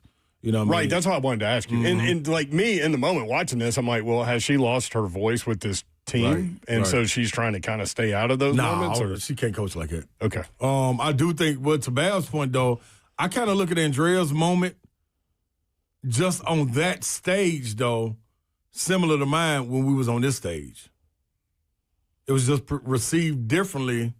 Are you talking about when I went you off said on after Tennessee, Kentucky? Yes. Or, yeah. Yep.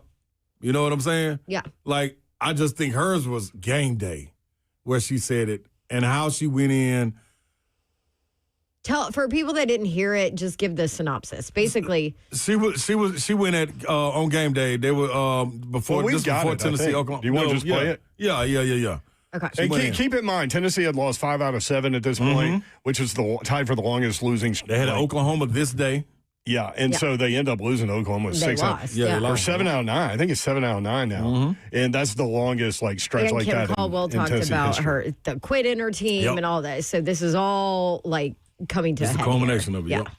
Well, a lot of things are going on, and I agree with Coach Staley. You should never say that your team has a lot of quit. You never want to tell the fans that are watching and spending money to come watch your players that the players that they are watching are quitting on them, right? So that is the first mistake. Kim Caldwell's going to figure out what to say and when to say it in the public eye, but she's got a lot of things to figure out, because I know she said this team has a lot of quit. To me, when I watch them, what they have is no belief. And when you're playing on a team, this is any team, you've got to believe in yourself, you've got to believe in the system, and you've got to believe in the staff. Because when you're struggling with yourself, maybe you can lean on the system and your teammates. And when your team is struggling, you can turn to your staff. It doesn't look like Tennessee, the players, they know who to turn to. Some of them might believe in themselves, but they believe in themselves on an island. It doesn't translate to winning. It doesn't inspire their teammates at all. There's very little belief in this Tennessee locker room when I watch them. You can believe when things are going well, but it's when things are hard.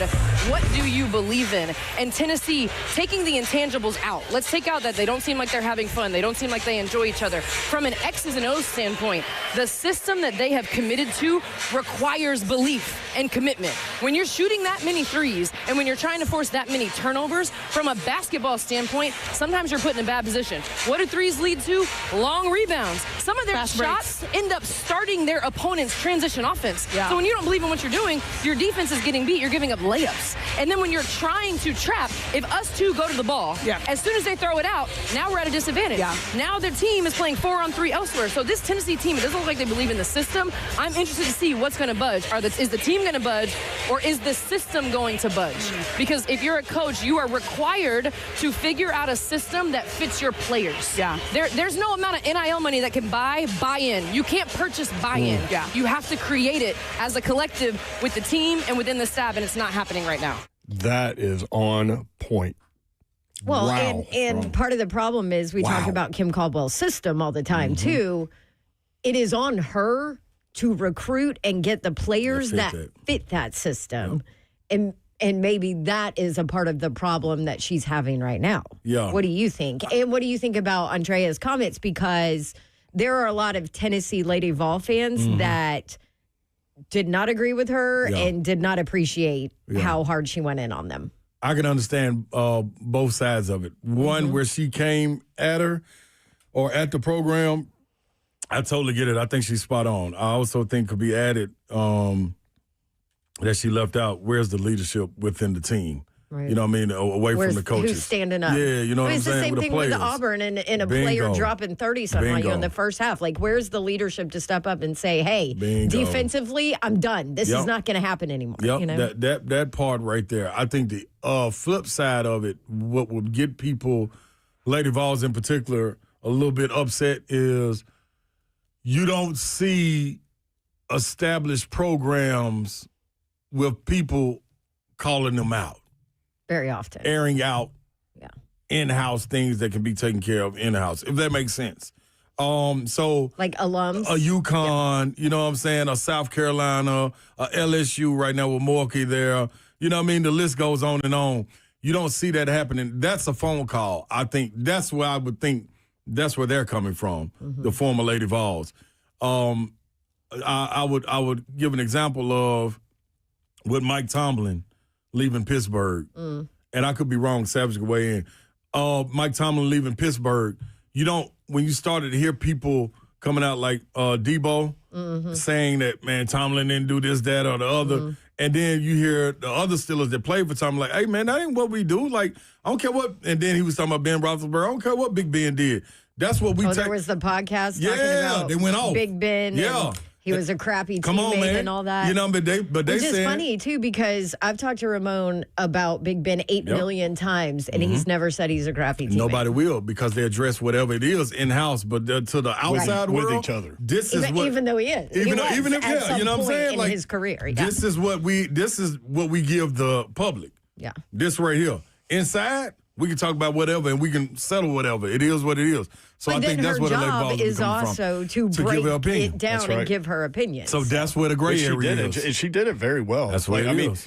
In terms of communication, because that's what we all do. Yeah. And she communicated her opinions and her evaluation beautifully. No question. And then it's up to you to agree or disagree. No question. But I think that's an interesting perspective from former Lady Vols wanting her. Maybe I'm gonna ask a couple, and we'll find. You know what? I think I saw one of them or somebody on that wasn't happy with how Andrea handled it. Yeah, I would, but I would say, is she right?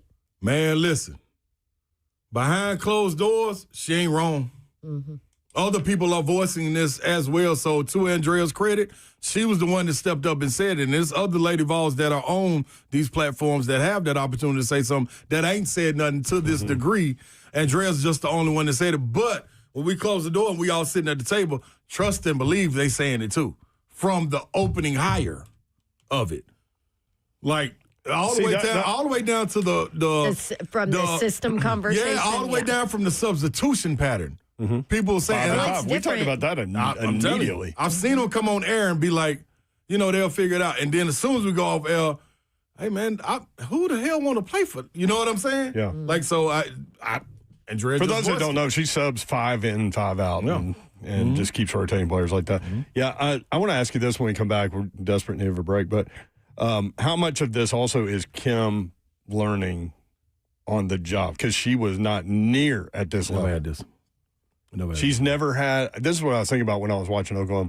People have counter shots at this level that maybe she hasn't experienced before. We'll talk about next. 3HL 104.5 The Zone. Alex, stay there. We'll talk more Kentucky Auburn with you. This is 3HL.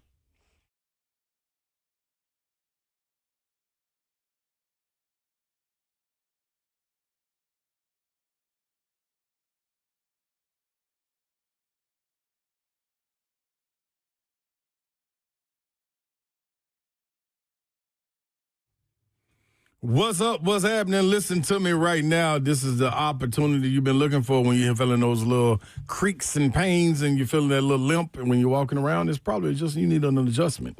And it's not just for your neck or things like that. It's your back, your whole body. They're going to adjust you and get you right. Who am I talking about, you're asking? I'm saying the Joint Chiropractic of Middle Tennessee. That's who I'm talking about. They got so many locations. Matter of fact, they got 17 locations all across Middle Tennessee. And they're open day, nights, and weekends. So whenever you feel that back acting up, well, you get on in there, morning, evening, or night. It don't matter. You get in there, get it done. No insurance needed, no appointments needed. You just walk right in, tell them Big Slay sent you, and they're going to take care of you. Promise you that. Now, you also got to check this out. The new patients, you get consultation, exam, and the adjustment for $29. $29, that's cheaper than the snacks you bought for the party. After that, adjustments start as low as $21. That deal right there, that can get you in the door. So don't be limping around. Hit thejoint.com, find a location near you, and get back to feeling yourself.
3HL 104.5 The Zone, talking about college basketball situations. We talked about Kentucky, talked about the Lady Vols. Got a real legit chance of losing 6 in a row going into the SEC tournament. Well, what they talking about? And I thought that was a really good discussion that, obviously was with an assist to Andrea Carter from game day playing that. That was strong stuff. If you haven't seen it and you want to, I would advise you to go find that. How much of this is, like, if they are broken, let's say, in whatever way, shape, or form, how much of this is Kim Caldwell learning how to be a coach at this level? Because she's had success everywhere, but she made a huge jump in terms of level. Yeah. And then they beat UConn last year, and then all of the expectation level went sky high. Yeah, because you started to get that old feeling back. Guy Larry in the chat was saying, man, you got to forget about that Pat Summitt stuff. It's kind of like Bama with Bear Bryant. The problem is these legends are never forgotten about. People still talk about Wooden. Tiffany? No, Wooden at in Westwood, UCLA. John Wooden. People still talk about him and still try to fill those shoes. Yeah, no. Or Tiffany, I did it first. I didn't mean to. Tiffany Woosley, who got a mention last week too. Yeah, people still talk about John Wooden out there, and they've won national championships there. But those legacies are never forgotten. When Gino walks away from the game, whoever fills his shoes, you're never forget. Yes, they're always going to talk about it. That's part of it. The same thing up at Kentucky. They still talk about championship coaches. Shoot, they still bring up Joe B. Hall. Like what are we talking about? So that's one thing, but it is a part of the head coach's job to be able to carry on a legacy and create a new one as far as winning goes. However, they're fit. Whatever they bring in, you're supposed to roll with them as that. But that comes from winning. So, and it's a standard. So I do think Coach Caldwell walking into this, she hasn't experienced this, and that's you can see it. Let's get Kathleen in here on Lady Vols, and then we'll go back to Auburn, Kentucky with Alex. Kathleen, what's up? Well, hey guys, how you doing? Hi, Kathleen. It's been a while. How are you? I know it's been a while. I love y'all. I swear to God. I mean, if I don't listen to y'all are my just my side, my just lay down therapy. Like, I'm going to go listen to my guys because I love them. I love Don and Ron, you're the best. I love watching you at UT, and thank you. I love you, Brent. You haven't changed. Y'all look gorgeous as ever. Yes. But I just want to tell you the other most gorgeous lady ball ever to sit on this earth is Andrea Carter. And let me tell you, Ron, I agree with her 100%. I do agree with her because I just don't think Kim knows how to take a role like this. She's never been at a program like this, okay? Right. She needs to get a control of her team. And where Dawn Stanley came out and said that she gave up on her team and then the players gave up, you should never, ever, ever say you give up on your team. You never give up on them. You keep on fighting and fighting and fighting. That's all she needs to do, and she needs to be a little bit nicer, guys, especially to the Ole Miss coach. I was a little bit saddened. Yeah, that was tough coach. Right there. It's a bad look. Yeah, that was a bad look. Yeah. It broke my heart. Yeah. Let me tell you, I love that girl at Ole Miss. She's really good. She was a good player, and she's a good coach. Come on, Kim. I mean, honey, if you can't handle it, we'll go get, don't say anything, we'll go get Carla Lawson. I don't care if I have to go down there and steal Carla. I will do my best. I'll even go up there and get her myself. I am embarrassed, guys. I am about to go into a panic mode and tell my husband, who graduated from UT in 86 from vet school, to go hurry and give me the sleepaway because I need it now. I love my men, but I need Kathleen. Kathleen gives her all for Tennessee. Love you, yes. both. I love you. Yes. I love all of you. Go Vols. Yeah, it is. Thanks, Kathleen. Yeah. But to a point, that's what I'm saying to the Larry in the chat and everybody else out there that's thinking it. Like, you got to move on. You don't move on from legends. They built a program and a legacy for it to be carried on. So as a fan, yeah, you understand what a rebuild takes or a reboot takes, but through it, you want to see those check marks. You know what I mean? With those checkpoints. Yeah. And you check them out. Like you said, UConn last year was a check mark, thinking whatever happened in that season, going into this season, and you were able to go get some recruits. Oh, it's got to be much better than what we just went through. So to be able to take losses like this, it's like, hold on, what are we doing? Alex in Franklin wants to talk Auburn, Kentucky. Alex, what's up? Hey, guys. So you listen to Pope, and, you know, I don't remember who it was, but you never talk into a microphone when you're emotional. Because when you do, you take all doubt that you're a fool away. I mean, you know. That's the old saying. I'm sorry. Yeah. I'm sorry, but everything he said, he was contradicting himself by what he was saying. Exactly. And also, if you looked at the fouls that they gave Kentucky, that would have been either 5 or 6 points. Slay, you were on the SEC network replaying some of those fouls. You know, I think y'all even addressed it, saying, you know, that's 5 points or 6 points that Kentucky wouldn't have had because there weren't fouls. I mean, Auburn didn't touch the guy. So, you know, I will agree with Pope on this. The refereeing has gotten worse. And for some reason, it's in football, it's in basketball.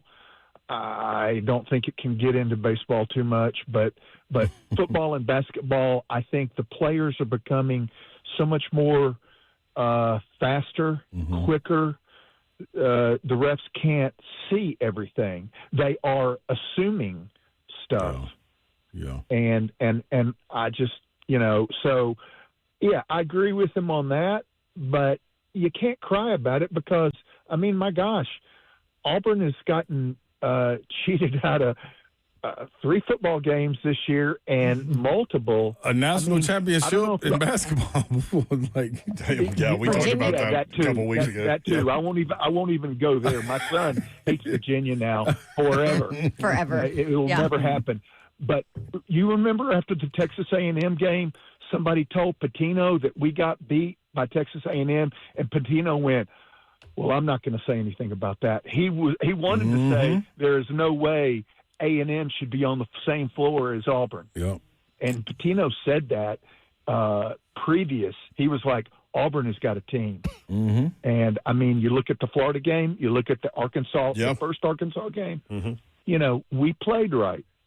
That's why I said they've got it. Big guy. They've got it in them. This is going to be an incredible SEC tournament because you just don't know, like matchup wise, like you don't know what you're going to get day to day. It's going to be so much fun. Thank you, Alex. I appreciate you. Late to a break, as usual. 5 o'clock hour coming up. Chris Lowe from On3.com broke the story about former Tennessee quarterback Joey Aguilar not getting another year. We'll talk with him at 5:20. Stay tuned. 3HL 104.5 The Zone.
Good afternoon. It is 5:05. Just Bonanno live from the 104.5 The Zone Circus Sports to the Make Kentucky Down Studios. And NFL news today, a couple free agent franchise tag news as the Falcons expected to use their franchise tag on all-pro tight end Kyle Pitts.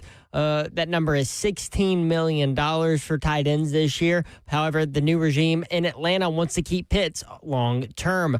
On the other side, Cowboys COO Stephen Jones confirmed they are placing the franchise tag on wide receiver George Pickens within the next week. The college basketball AP Top 25 poll dropped today. There's some movement after last week. Tennessee jumped back into the rankings up to number 22 after beating Oklahoma and Vanderbilt. Vanderbilt, who dropped down to number 25 after the loss. Vols travel to Missouri and host number 17 Alabama next weekend. Duke overtook Michigan for the top spot after beating them on Saturday. Michigan then dropped down to number 3. Arizona moved up to number 2 after their win over Houston. For your foundation repair waterproofing needs, you need to visit USSTN.com. Breaking news at once on your home of the Titans and Vols. This is 104.5 The Zone.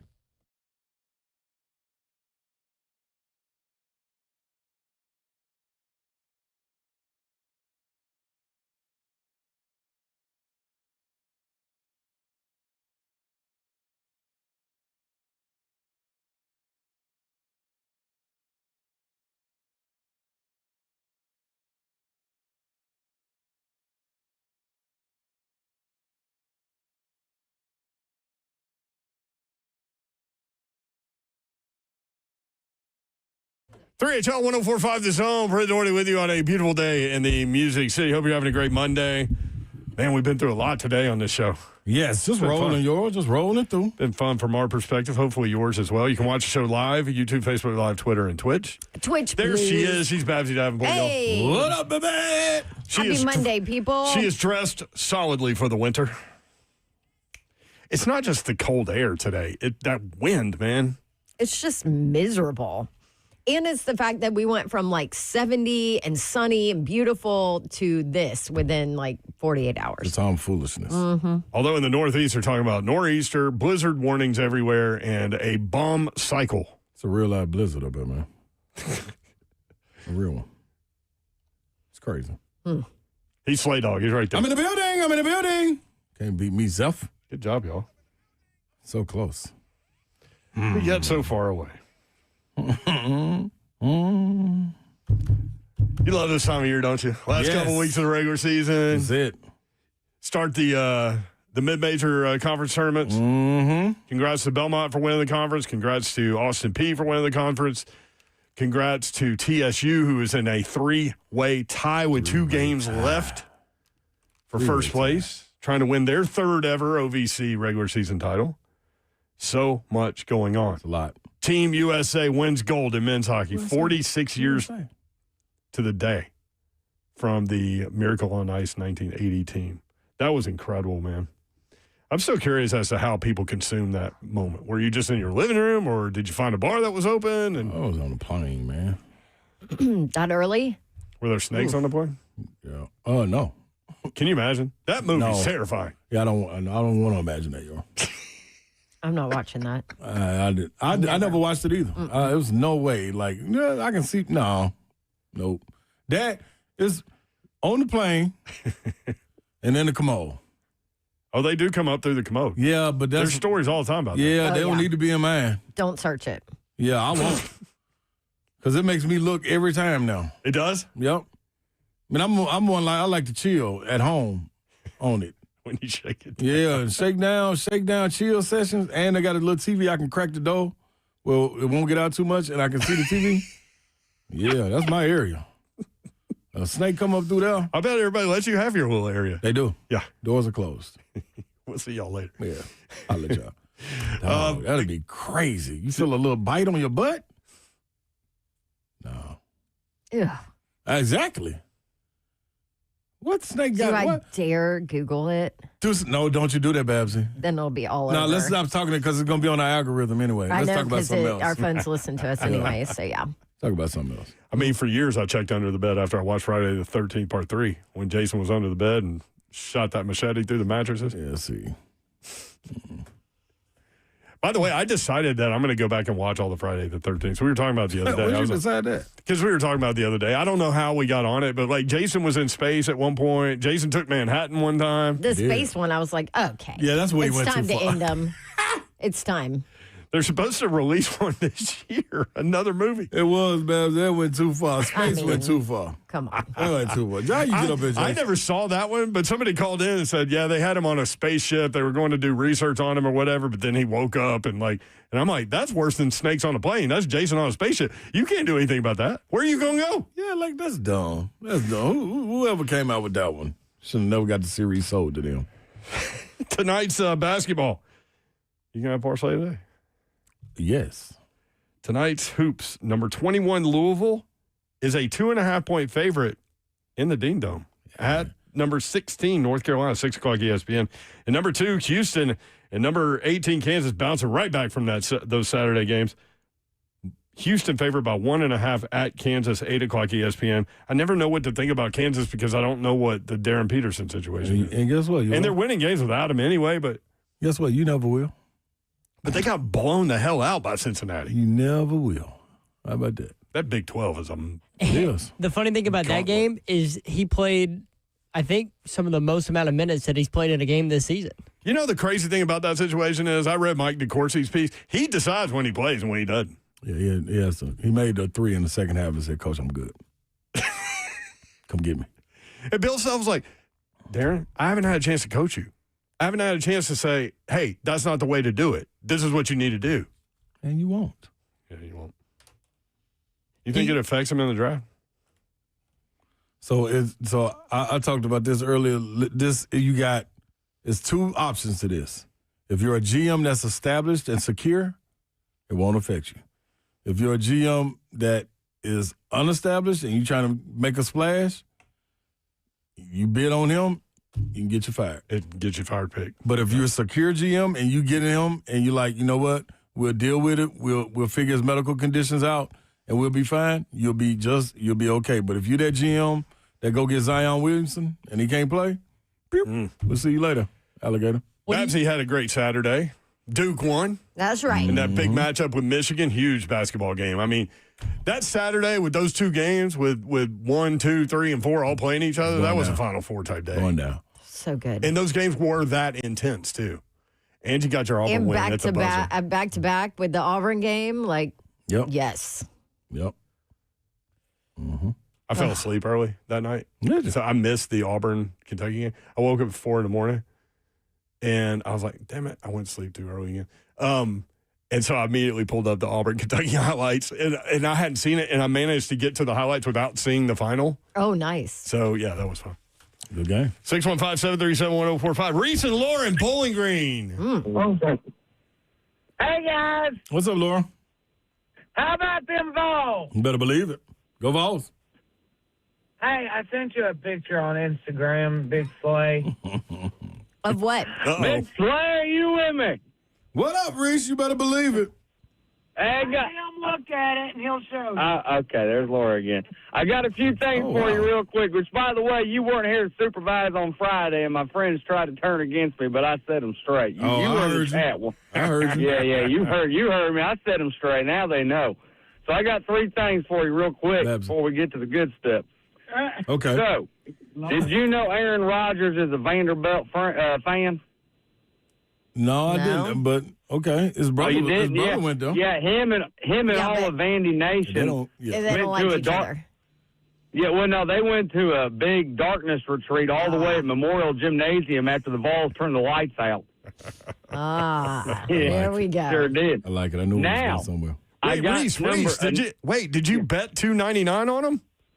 No, I bet $349, got a little over $300. I told y'all this on Friday. Right. I just forgot what the number was. He had won $350, so then he put $349 on Tennessee plus the $200. Yeah, and after the juice, I got a little over $300. I put another car payment on Laura's car. My car's paid off from football 2 years ago, but I put another car payment on Laura's, just trying to knock it down. You know what I'm saying? Mm-hmm.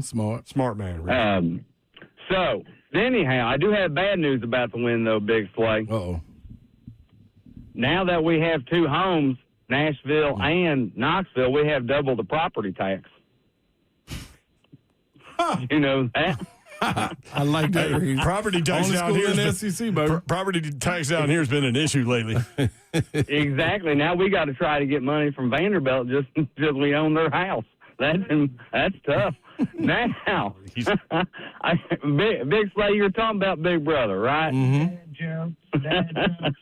Bad jokes, Laura. I'm with you. No, she said dad. She said dad. Those are not bad or Those dad. are dad. Well, the same. Aren't those the same thing? That's the same, yeah. Interchangeable, Reese. Okay, well, I think they're good, but let's move on. Hey, you forgot one thing about Big Brother. You know how you said they set the plate and all that? Uh-huh. You know what Big Brother gets, don't you? What's that? They get a later bedtime. So as Big Brother, you know what we told Vandy on Saturday? What's that? Talk to him. Night, night, night. Okay. Terrible joke. Hey, you have a tough audience. You have a tough audience, Reese. I thought, I came up with these on beer 9 today, and I thought they were good. Now I'm on beer 12, and I still think they're good. But if the audience don't like them, that's up to them. As I always tell Laura, because Laura used to get nervous when we call, I say we're talking 2.5 friends because Babs is an Auburn fan, and a bunch of idiots like us that just want fun after work. Hey, I am very proud of Auburn for beating Kentucky, though. That won me $38. Boom. That's significantly less of an investment than the Tennessee Vandy game. Yes. Well, it's Kentucky. I didn't believe that good. I had Kentucky at plus 3.5 because I didn't think Auburn would win, but then they did. But Kentucky still lost, so it was a good day. Anyhow, Big Slay. Talk to him. After we beat Missouri, the big thing is we got to get in the top 4 seed so you get the double bye. It don't matter if you're 1, 2, 3, or 4. You just want in the top 4 for the fresh legs. Am I correct? Yep. Or SEC. Yes. Mm-hmm. So once we do that and we go win the SEC tournament and then we go win the big dance because Florida will get eliminated by somebody before we have to play them. And you know what the band's going to play at the Final Four for the first time, Big Slate? What's that? Hit it, Zephyr! Good! Oh, Rocky Top! Woo! Rocky Top, Tennessee! Let's go, Big Orange! We're going all the way to the top! We're taking this. There they go, Reese and Laura in South Central Kentucky. Rolling around with a bunch of cats and one dog and a bunch of beer. Love it. Bunch of beer always. Bunch of beer.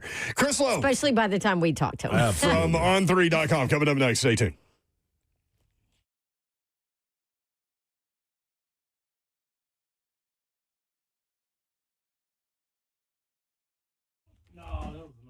All right, who needs a relaxing day? Who needs to give a birthday gift? Or, hey, my birthday's coming up, by the way.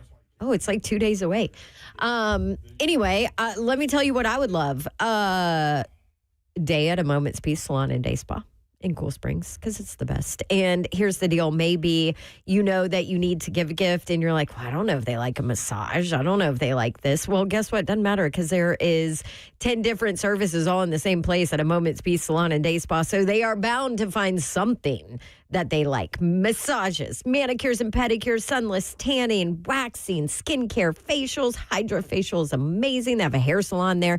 They do colors and cuts, makeup, and then they have the cutest, amazing gifts in the lobby there. It smells amazing. A Moment's Peace Salon and Day Spa is the best. Even the boys love going there all the time. Click, call, or stop by if you want information. Gift cards available 24/7 on their website, amomentspeace.com. Give them a call at 615-224-0770. And if you have any questions or special requests, they can take care of you. And you can stop by for personal service in Cool Springs. It's right across Interstate 65 from Galleria Mall, intersection of Carruthers Parkway and Bakersbridge Avenue. It's the best. A Moment's Peace Salon and Day Spa. I want to tell you about my friends at Gupton Dodge Chrysler Jeep Ram. Talking with Daniel Gupton the other day. They're very excited about what they have going on in 2026, and they're excited to work with you. Just let them know what you're looking for. More space, more better gas mileage, better payment options, whatever you're looking for, just let them know. They will point you in the right direction, and you will be good to go. Take your test drive, go inside. They will help make the numbers work, and it'll be that easy. Gupton Dodge Chrysler Jeep Ram, 3450 Tom Austin Highway in beautiful Springfield, Tennessee, about 30 minutes from downtown Nashville. It'll be the best vehicle buying experience you will have ever had, in my opinion, and you can check them out online. All the dealership information is there, address, phone number, everything you need to get in touch with them and to find them. Also, the deals they have going on in the month of February right there, and all of the inventory, new and pre-owned. Tremendous selection of new and pre-owned cars, trucks, SUVs, and Jeeps, Sprinter vans as well, right there online, GuptonMotors.com. 3450 Tom Austin Highway, Springfield, Tennessee, about 30 minutes from downtown Nashville. That's Gupton Dodge Chrysler Jeep Ram. Oh, look, it's that time again. Hey, you on my mind again. World class international. Tell them meet me in Nashville. And it's not up for discussion, just a lot of walking buckets. One player get that medal. 4 weeks, it's all or nothing. We made the rules how we play right now. Give me the ball in my hand right now. Tell them to keep it a band right now. I think we hot in demand right now. Yeah, rise to the challenge, never ran from them. The roster filled with champions. The music speakers tell them this is our court, our game. Our court, our game. Our court, our game. Our court, our game.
3HL 104.5, The Zone, Brent Doherty, Don Davenport, Ron Slay, all over the board today. Lots of topics out there. Kind of free-flowing. There we go. It's been interesting, though. Words are my business. This is Slay's kind of show with a lot of hoops talk. Yeah, we were talking during the break. This is one of those shows where I always say, like, organized chaos. Mm-hmm. This and the way I describe the show sometimes is like, you get in a river in a canoe or something, like, where you're going, but the water's going to take you. And this has been kind of that, like kind of an organic thing. And we continue with Chris Lowe from on3.com. Chris, how are you? Low. Great. Sort of having been in Manhattan at 1 o'clock in the morning. You never know where you're going to go. Just sort of the night takes you, right? Yeah. Or in the hotel. And you don't know who's going to take you in the hotel. You know what would have been great? Or the back of the bus. You're right, Babsy. Or the charter plane. You never know. A lot of good places. Stop the bus. That's one of the greatest stories ever. But had you been able to go along with them in New York and document what was going on? Oh, my God. And then just agree to, hey, 30 years from now, I'll print this. That would have been a 30 for 30 for CeeLo. Oh, yeah. We've done a 30 for 30 SEC story. We had all the old footage. That was what is that, 2000, Slay? Yep, 2000. 2000, So I would have had a camera phone. I guess I would have had a camera phone back then. I don't know. That would have been great. But you know what I am going to do, what we will do, Slay and I talked about this last night, is, I've always flown his voice Slim Dog and G-White. I think I'm going to go in the Sprinter van this year. Wherever the Vols play in the NCAA tournament, I'm going to go along for the ride. We'll document that. Lord have mercy. Oh, yeah. Ooh-wee. Me and CeeLo, we're from the field, baby. We on the way. The Wizard? Yeah, and we got to bring the Wizard. Yeah, boy, I hope we make it. I hope we make it. Can I go? Babs has the show. She's got it. We'll check in, Babs. Something. Hey, Chris, let's start with this. I saw your tweet about what that meant yesterday. Team USA winning that hockey game, man. 46 years from the day of the miracle on ice in 1980. How did you consume that game in 1980? Oh, man. Well, I was out, and a lot of people forget, that was not live that night. It wasn't. It had already been played. It had already been played. So I was out with friends out in the neighborhood. So that was about this time of year, and different world then. You didn't have internet to check and hear everything that was going on or social media. But I had heard that the game was tied earlier that day. I thought, you know what, I don't want to have any more updates. So I went home and watched it that night and didn't know. I knew we were tied in like whatever it was, the second period or first period, or maybe the Russians were ahead by one. I can't remember. And watched it with Mom and Dad. The biggest win I got, though, is, and I've said this to a lot of people, is when we won the match against the Russians. They played for the gold medal 2 days later. It was a Sunday morning. And Slay, you can appreciate this. My mom let us stay home from church just to be able to watch that game. Oh, wow. Brother, that never happened in my house. No. Oh, that meant something right there, boy. She knew it. She got this. Mom understood the assignment. That one. So I guess it hit home, Brent, to see him win Sunday morning. And transparency, I didn't go to church again Sunday. I stayed home and watched the game. But 46 years ago, I still think about being a 15-year-old kid, watching that night, and the pride I felt in the country, the pride I felt again on Sunday, and seeing us win in a sport. And let's be honest, that's Canada's sport. And Canada has ruled that sport now to see the U.S. And I like the fact, too, both countries have pros, guys making a lot of coin, the Canadians, the U.S., and the NHL. And those guys lobbied to play in the Olympics. I don't think their clubs, their organizations are really big on them playing in Olympic hockey, and they wanted to play. And I think that says a lot about all the players that, it meant enough to them to go play for their countries and to try to win a gold medal, that risk injury. Of course, Hughes got half his teeth knocked out in a game. I just sent the boys the picture. I'm like, just so damn iconic right there. I just love the fact that athletes on both sides, not just the U.S. and Canadians, wanted to play, meant enough for them to play for their country and try to win a gold medal. And they're all again, making tons and tons of money, that they would go do that. Chris Lowe with us from on3.com. Chris, you came on the show last week and you said, all things being equal, people you talked to in the room, you thought it was not very likely that Aguilar would get that extra year. Then you break the story. Joey Aguilar will not get another year. Good for everyone, right? Like, to get this done now before spring practice, before the combine, so Joey can move on, Tennessee's quarterback room can move on. Good timing, at least. Yeah, and I promise I was not in Judge Haggerty's quarters, and he was sort of giving me updates when I set up your show last Monday. But and I know as it drug on this week, I know a lot of people in the media say, well, nobody knows.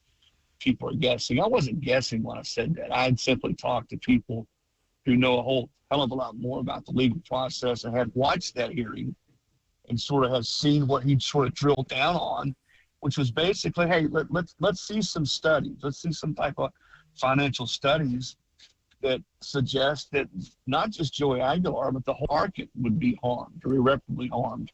And you didn't really hear anything like that or see anything like that. So the people that I talked to said, hey, I think you could be in trouble. And that's essentially what I said on your show last week, and that ended up being the case. So I'm glad this thing couldn't drag on. For Joey's case, Joey's going to the combine this week. For Tennessee, they got to move on. Is it George McIntyre? Is it one of the other two kids? I think it is McIntyre's job to lose. He's got to go win it. But no, you just couldn't have a situation. Think about that football team at Tennessee. That they need to know and want to know who potentially is going to be their quarterback. I think what Tennessee does now, Josh Heupel, not that they're going to go out and completely revamp things, but certainly having a guy who's a first-time starter is different than having a guy who was your starter all of last year and had played 3 years of FBS football. So, yes, I am glad this thing didn't drag on any further than it did. And I think the judge, I don't know that he's going to be getting a lot of Christmas cards from Tennessee fans, but I think he did do his due diligence to do what he felt like was the right thing for everybody involved. And I think if Joey had gotten what essentially would have been an eighth year, not an eighth year of eligibility, but eight years out of high school, you would have seen a lot of ramifications, a lot of implications across the country. And there would have been tons, I think, of copycat cases. Chris Lowe with us on 3HL. Head coaches like to move on and move forward day to day and not have things hanging over them. And that's where Josh Heupel is now. You mentioned the room. George McIntyre, Faison Brandon, the transfer from Colorado, Ryan Staub. How do you see that playing out this spring? And I mean, it's kind of the first real quarterback battle, if I'm thinking about it correctly, with Heupel at Tennessee. Well, I guess Hendon Hooker and Joe Milton a little bit, but yeah, a little bit. Remember the difference was, they brought Hendon Hooker in after the spring. Sure did.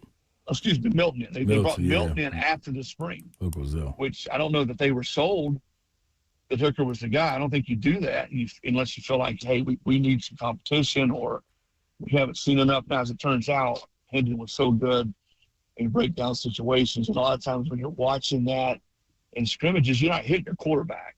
So you don't really know just how tough and how basic he was.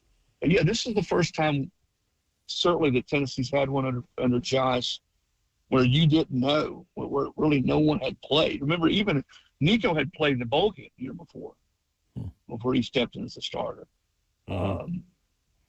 Neither one of the two that are already here, not the kid from Colorado, he's played a little bit, but they haven't played any meaningful snaps. I think there was a segment, I won't say the staff was divided, I don't mean that at all, but that wanted to see George in that bowl game last year. I think there was some people that were surprised he didn't play in the bowl game. Joey decided he was going to play. I think Tennessee paid him some more money to play in the bowl game. Now, he didn't hold out or anything like that. That's not what happened. But here we are now. You're going to have someone who's never really played a meaningful snap. If it's one of those two, I think George is a guy, unless he just plays poorly.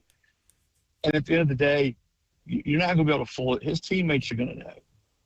Or their teammates are going to know who's the best guy, who gives the best chance. They're going to see him all spring. Who's going to be the guy that takes charge summer, and then who goes and wins the job in the preseason. You can't fool the players. They understand who's the best player. So how much more challenging is it for Tennessee with that schedule next year, going into it with, as you said, at best, 2-game performer with George McIntyre getting into 2 games in his career.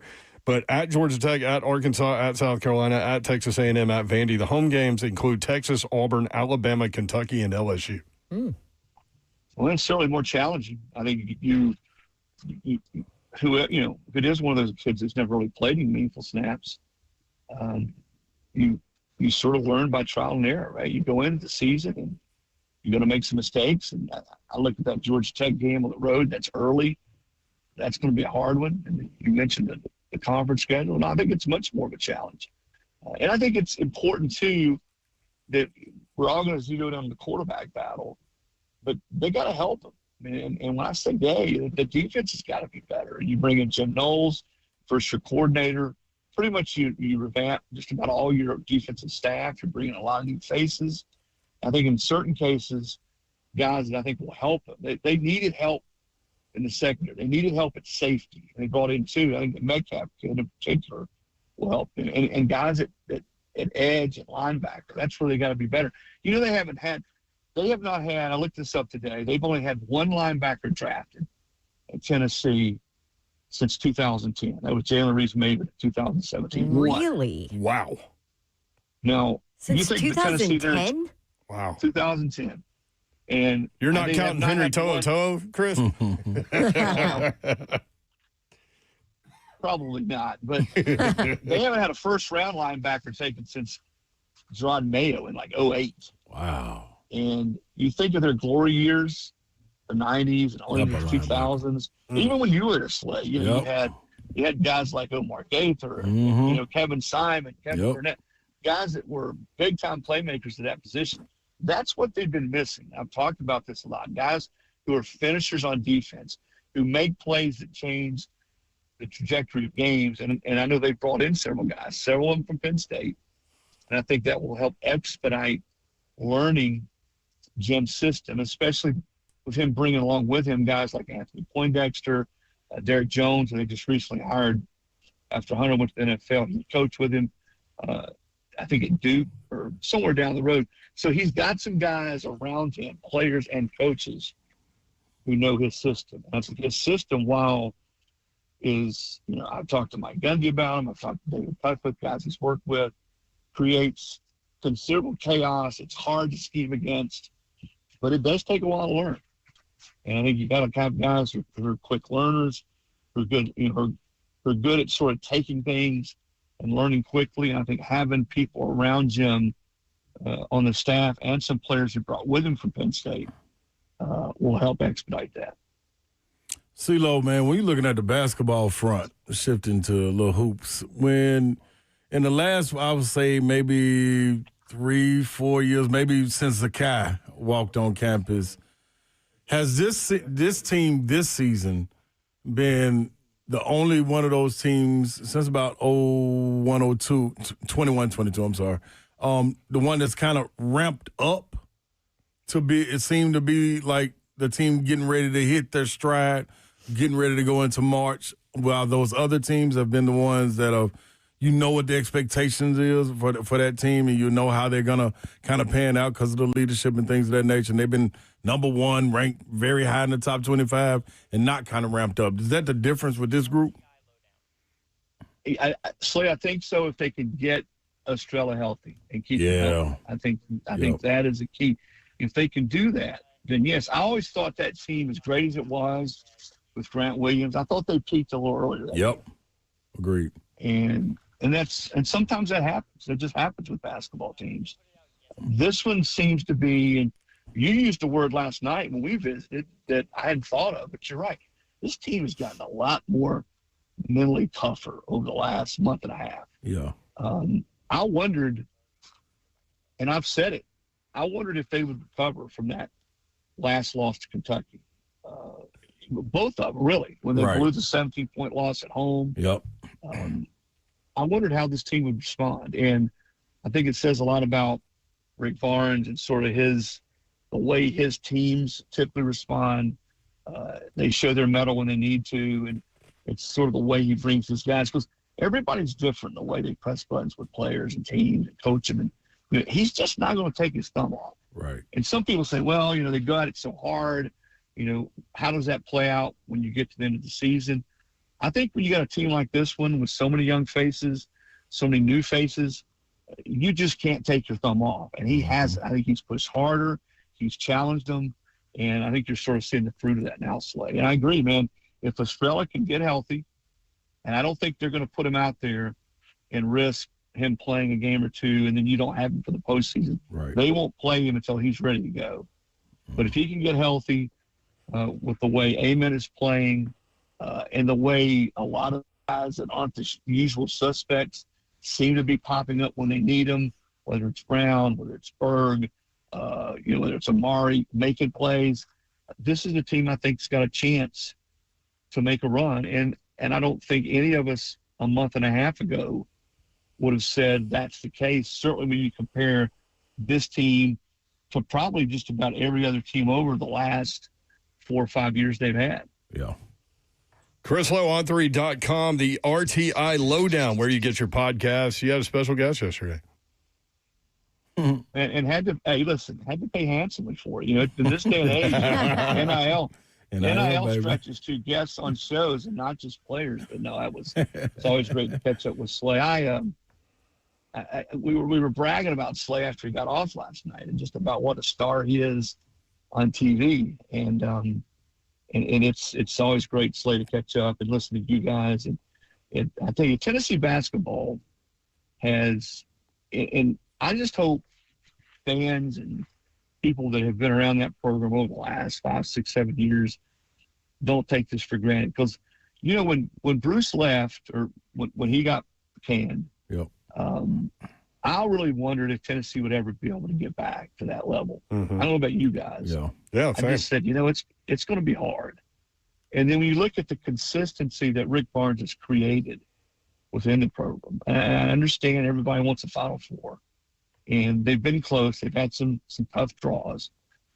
Zach Edey is still in the lane. I think I just checked. He's still in the lane. But they've had some bad matchups. So maybe this is the year that the basketball guys it works out. But I just hope people don't take it for granted. When you're in the top 25, as long as they were, now they're back in this week. You go to back-to-back Elite Eights. You go to Sweet 16s. Here they are, second again in the league with a chance to get the double bye. And from somebody who's followed Tennessee basketball for 40-plus years, trust me when I say these are good times. And this is not by accident what he's built and the consistency that he's built there. And it's fun to see, as you pointed out, Slade. It's fun, and I think to sort of say, all right, what can this team do? How much better can they get? Yeah. Can they continue to grow, and what does that bring them in the postseason? You can get the RTI Lowdown podcast where you get your podcast. Thank you, Chris. Always great to talk with you, man. And on the way out, we lost a friend and a colleague, and I know that hit you hard, like it hit a lot of people hard. Wes Rucker, R.I.P. Yeah, and listen, Wes's wife, Lauren, son, Hank, they've got a baby on the way. The outpouring of love and support after his death last week in such a horribly tragic situation has been heartwarming. I can't tell you the number of people that I've heard from in the sports world, coaches, people at other websites that want to help. Stephen Pearl reached out to me, and it just happened today, wanting to know how he could get to the GoFundMe page that he wanted to help. And there's been so much of that. People that knew Wes or he had covered, and in a lot of cases, people that either didn't agree with everything he wrote, or people from other teams, coaches maybe, that in our business invariably you're going to butt heads with sometimes, which says a lot about the respect they had for him. But just thanks for bringing that up. And remember his little boy and his wife. It's been awesome to see that fund now. I think it's up over $700,000, which is incredible. Thank you, Chris, for those words. Appreciate you. All right, love you, bro. All right, there's Chris Lowe from on3.com. When we come back, more 3HL. Stay tuned. We'll be right back. 104.5 The Zone.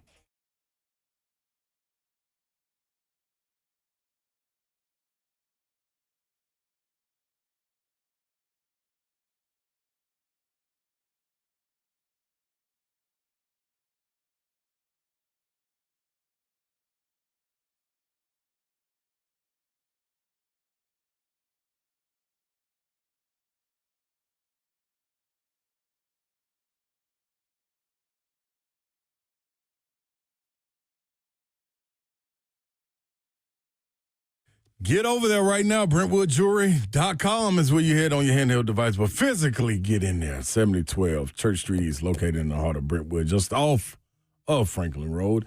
The style, exceptional. The deals, exceptional. Every single day for over 50 years. They'll continue to do that. They've been also helping the community for over 50 years as well. They're deeply rooted inside of it. Salem Service and the Special Forces and its sons. Local firefighters, man. The Marmley family is always dedicated to giving back. And now you have an opportunity to go get some of that give back. Engagement rings, watches, bracelets, earrings, whatever you name, they got it for you. And if you can't come up with a decision, hey, go in there, browse around, see what you like, and I promise you, they're going to work with you. You don't want to leave empty-handed, they won't let you. Understand when it comes to the premier timepiece dealer, as far as Rolexes, that's them. Pre-owned and vintage and current models, they got it all. 2-year warranties are with it, so know you got it. Get there to BrentwoodJewelry.com. You need a perfect workspace environment. eSpaces.com. That's where it begins and ends. eSpaces.com. February, great time to rethink what's working and what's not. If your office is not helping you stay focused or grow, it may be time for a change. It's time to check out eSpaces. At eSpaces, they offer private offices, suites, and meeting rooms designed for professionals who want a better workday. Flexible terms, premium amenities, and locations across Middle Tennessee, 15 of them to be exact. Make it easy to love where you work again. Find your perfect workspace at eSpaces.com. Redefining co-working with exceptional offices for every business. Designed for entrepreneurs, teams, established professionals, featuring private offices, team suites, meeting rooms that are fully equipped, 24/7 access, flexible terms, beautiful professional spaces that are move-in ready. Whether you're scaling up or just getting started, eSpaces provides flexibility without compromise. Want to check them out? You can. eSpaces.com. Tours available now. Reserve your space early. Visit eSpaces.com. That's eSpaces.com.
3HL 104.5, The Zone. Brent Doherty, Don Davenport, Ron Slay. Appreciate you being with us. Executive producer of 3HL is Zeph Dog. What up? Or Zephyr, or Zeffy, depending on who's talking with him. That's right. Or saying his name. I go with Zeffy. Yes, you do. I go Zephyr. I kind of go back and forth. You call him or Zeph Dog. I call everybody dog. Slay Dog. Babsy Dog. That one doesn't flow. That one doesn't flow. From Buzzing with the Boys, best free agent wide receivers for 2026. We're going to revisit this tomorrow so we can get your opinion on this. But the 5 players that they have listed here, best free agent wide receivers for 2026. And then Zeffy has homework to figure out what their compensation should be. Yeah. George Pickens, Cowboys. He's going to stay there, though, right? They already said, COO Stephen Jones already said they're going to place the franchise tag on him this week. Boom. Oh, who? George Pickens. George Pickens. Okay. Y'all, last year, 93 for 1429 and 9 touchdowns. Yeah, focus. He's about to turn 25. He's still 24 years old. I can't wait to see how you do after you get the money. Alec Pierce. Alec Pierce with the Colts, 6'3", 211. He's 25 years old going into year 5. 47 for 1,003 yards, 6 touchdowns. Big play guy. Report from Indianapolis, the Colts do not want to let him go. They want to re-sign him. There are wants and needs all over the place. Lots of teams don't want things to happen. Right. His name's been tied to the Titans, too, so that'll be interesting. I'm just letting you know what the most recent reporting around these are. I appreciate it. Mike Evans, he's not leaving the Buccaneers, right? Yeah, he don't. We want him anyway. He's old. Right, I'm with Babson. Rashid Shaheed, the 4th name on this list, Seahawks, 6 foot 180, 27 years old, going into year 5, 59 for 687 and 2 touchdowns last year. Seattle ain't letting him walk either. He's a piece. We need more than a piece. Yeah. We need a 1. Yes. Need a fast piece. Yeah, but Titans need a They need 1. a 1. Yeah. Problem is, this is the top 5 according to these guys. Jawan Jennings, 49er, 6'3", 212, going into year 6. He's 28 years old. Oh, my gosh. We've had this conversation a million times. And I said, totally is he a 1? No, he's not a 1. And you guys said no. But they need multiple receivers. And that dude is a dog, which aligns with what they seemingly are wanting to put together. Combat catcher. Yeah, I don't know if they're going to be able to pay you. Pay that? For what you're getting. We'll talk more about it later. Got lots of things to get to. So many things happened over the weekend, and we appreciate you guys hanging out with us as we do every day. Yes. Thank you very much for allowing us the opportunity to be a part of your day and your life, and we certainly appreciate that. We do not take that for granted, and we hope you have a great night. 3HL, Organized Chaos. Hopefully we put a smile on your face at some point. Good night. God bless. See ya. Wouldn't want to be you unless you were getting a shout-out. Shout-out to, wasn't it Rondell Moore? Rondell Moore and Carol Braxton lost her life in a car wreck, too. Georgia, great.